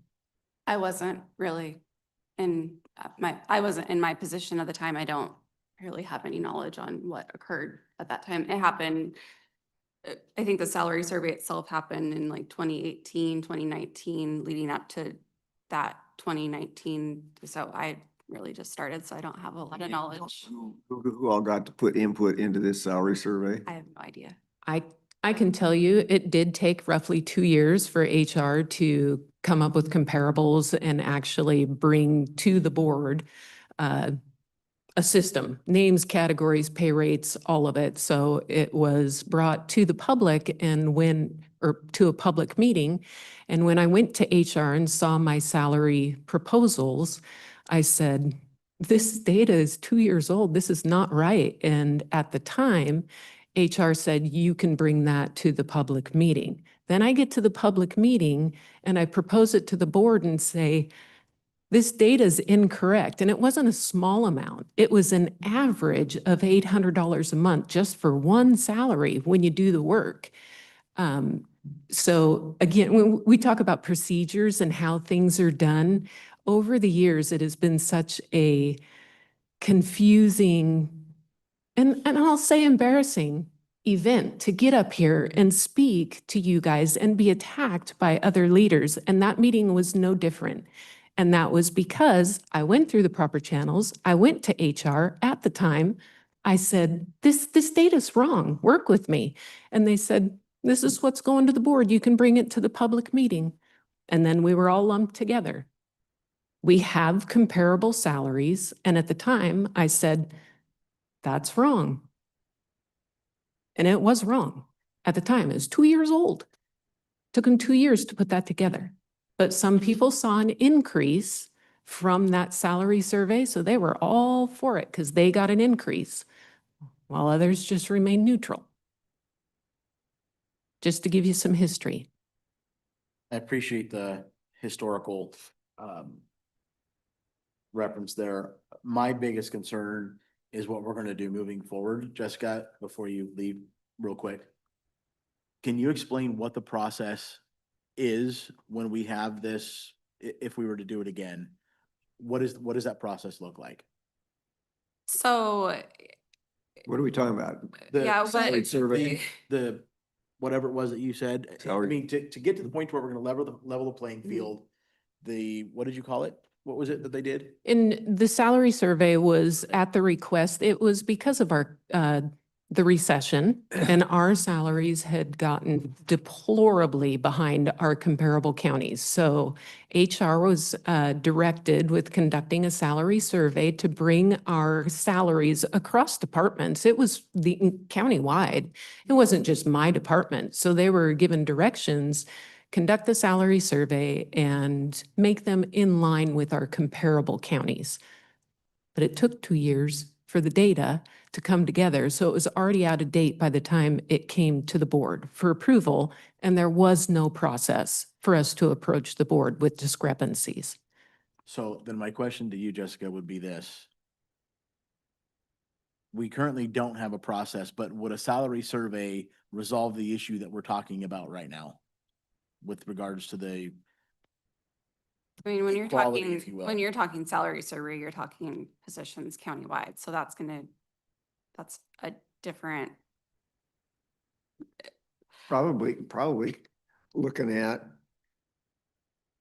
multiple counties similar size to us yeah. So and we what they have, pay, right? we have 6 comparable counties. So typically when we look at our comparable data, we look at those 6 comparable counties. And, you take a deputy auditor 1 and what their similar position is. So you analyze job descriptions. And so it is quite the feat. I mean, a lot of counties use outside firms to do their salary surveys, likely because it does take a long time. Again, I wasn't really here for the last round of that, so I can't speak for that. I wasn't in a position of leadership at the time, but it is quite the feat because you're looking at other counties, but County X doesn't necessarily have the exact same position title that you can just pull from. So you're analyzing job descriptions, you're analyzing what that office does. So it's quite the task. And again, recording staff are typically across the board paid much higher than licensing staff. So I guess my question is, I don't know that a salary survey would fix the problem. What, the problem that I see is procedural that we have that has gotten us to this point, Mhm. right?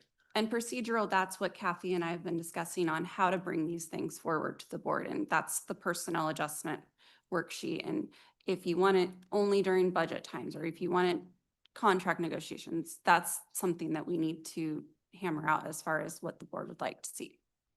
Because it has been kind of all over the place.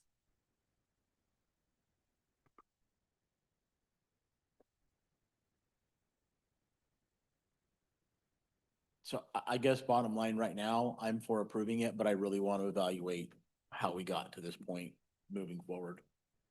Cause I am worried about the domino effect of this. Like I say, I think for my office, I think that we have some creative options to look at in the future. If budget continues to go the way that it is. But like I say, we're not the same. And unfortunately, life is not fair. We don't do the same things. So Well, what I would say, Carolyn, is really the only reason that I'm in favor of it at this point is because it is net neutral. You're using your own funding, and that's great. exactly. That's why I'm in favor of it. But from a procedural standpoint, this is something that we definitely need to address. And I agree with you in that, and I made the statement earlier, I don't know that there's such a thing as equitable decisions because a lineman doesn't get paid what a quarterback does, but they're on the same team. And so we have different responsibilities and different duties. And to get to that baseline and that bottom line, I think that there are some things that are in common, obviously. But identifying the differences and placing value on those differences is where we have to get to. Thank you.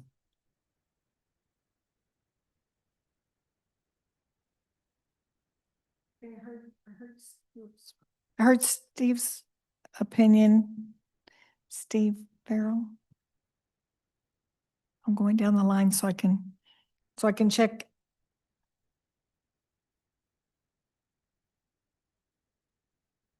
I'm gonna say yes, 'cause as long as she's paying for it out of her own funds at this point, but I agree, I want to get down the road with some both background and what it would cost or save us to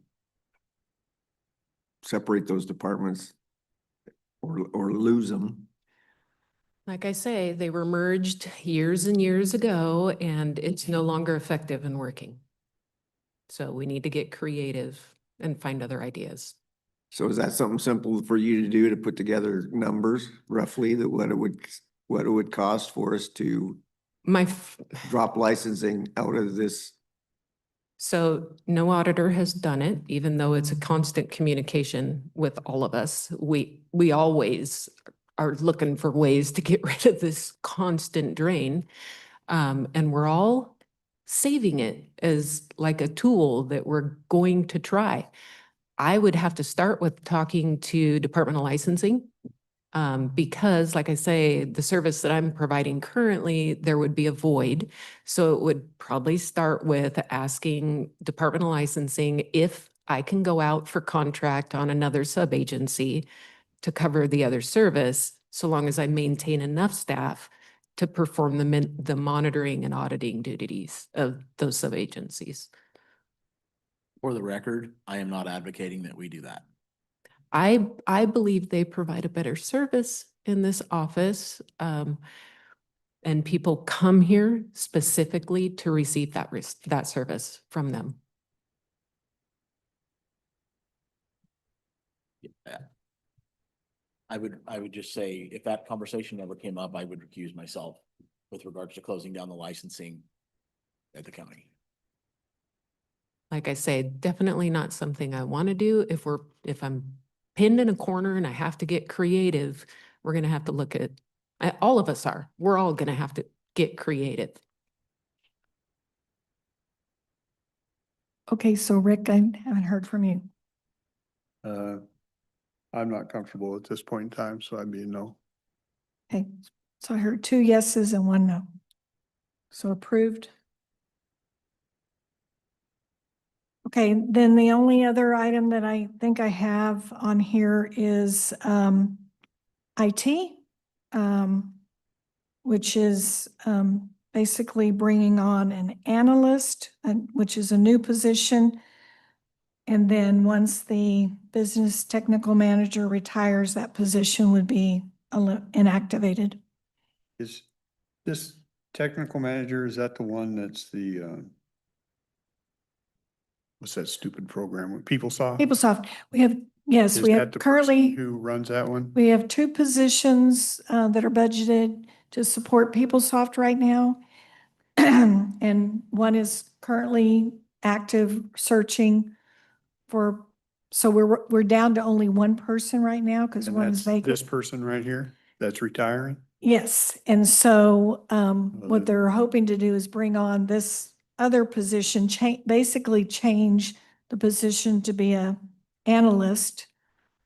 Still it's But still, they're gonna have to come on so they can exempt. learn this system from this person, right? yeah, or, yeah. Yeah.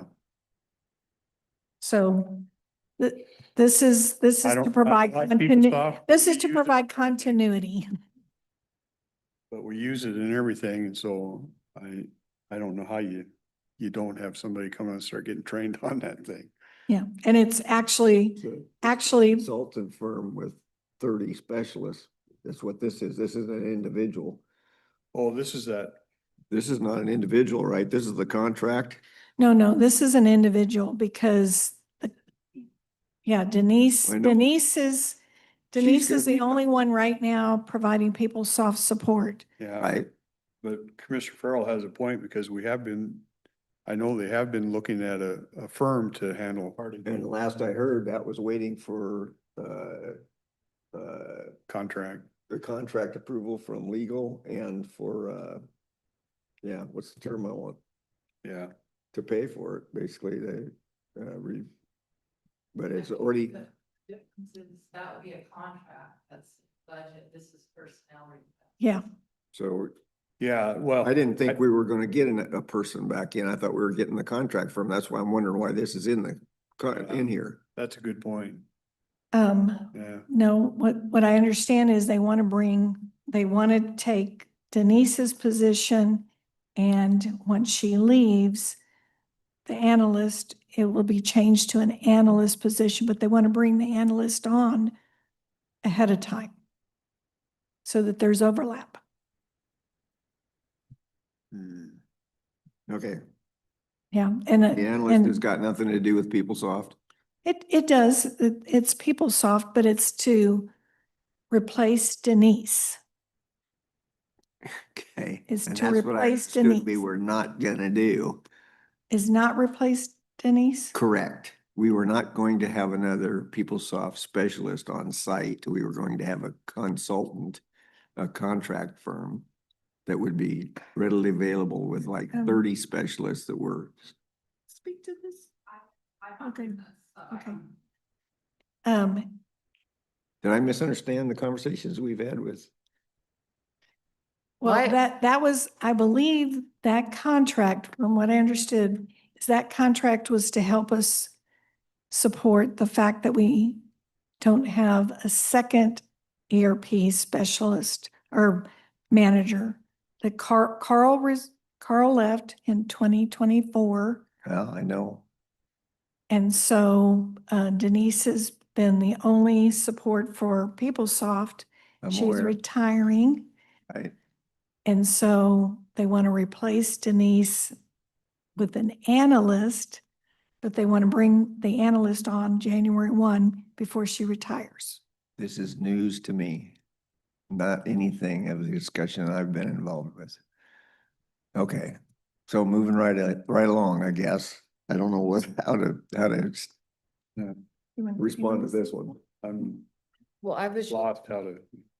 I mean, I wasn't in their discussions, but that was what I understood from what Travis was proposing, was we have somebody refill Denise's position, but have this third party that was going to be able to come in and help with more of the programming type things that were above, what Denise's skills were. Okay.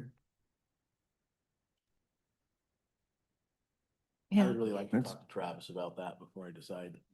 Okay, so I'll bring this one back. How about that? Yep. Okay, I think I've gone through everything. Travis is getting on, I guess. He's We getting just- on. Did I miss anything? Speak now. You're about to miss dinner.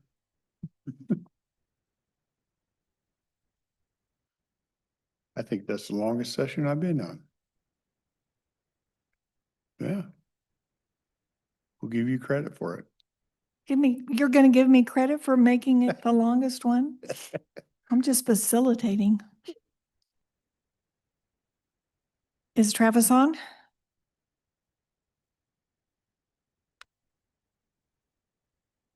There's gotta be an easy way to close those blinds over there. It's gonna be one-sided, let me tell you.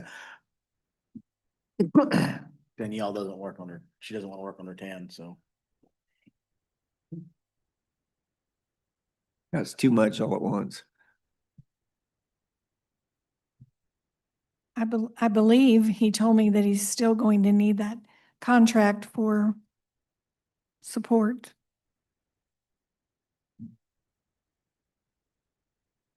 Because when I asked him, okay, we're going to add the analyst, does that mean I reduce the professional services? And he told me no. That he was still going to need the professional services.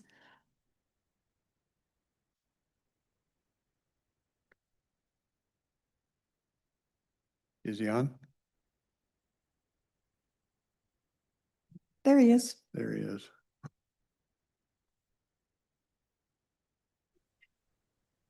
Good afternoon. Hi, Travis, you're there? I am, yes. Can you hear me? Yep. Okay. I'm sorry, I just joined. I'm not sure if there was a question for me or. Yeah, we're looking at personnel in the budget process. And the ERP business tech manager employee retiring 6/30/26. Going inactive, but also an additional position for a business analyst. Is that to do with PeopleSoft? Yes, that's correct. Where are we at with the contract for the firm that was gonna also help with PeopleSoft? Yep, so there's the first vendor we were pursuing, ERPA, is a vendor that we were hoping to piggyback with a King County contract. That doesn't seem like an efficient route, so we're looking at alternatives. As of this afternoon, I think Ashley is going to be reaching out to get more info on another cooperative agreement and the feasibility of using that. In parallel, we're looking at another vendor and feasibility of using a cooperative agreement with them also. So I have a conversation with that vendor tomorrow to get more information to validate whether or not that's feasible. But we're pursuing multiple avenues. We haven't struck gold yet. There's not a known pathway that I can present to you to sign yet, but hope to have one soon. Well, I guess that's why we're bringing on this. Yeah, okay, Yeah. bingo. Yep. Yeah, We good with that? yeah, Yeah. yeah. Thanks, Travis. That helped answer our questions. So sounds like you're okay there. Okay. Appreciate it. Thank you. Yeah, sure thing. Bye. Okay, That's it for me. Nothing else. all done. Today. You sure? Today. Today. Okay. I don't see anybody on. We will adjourn. Thank you.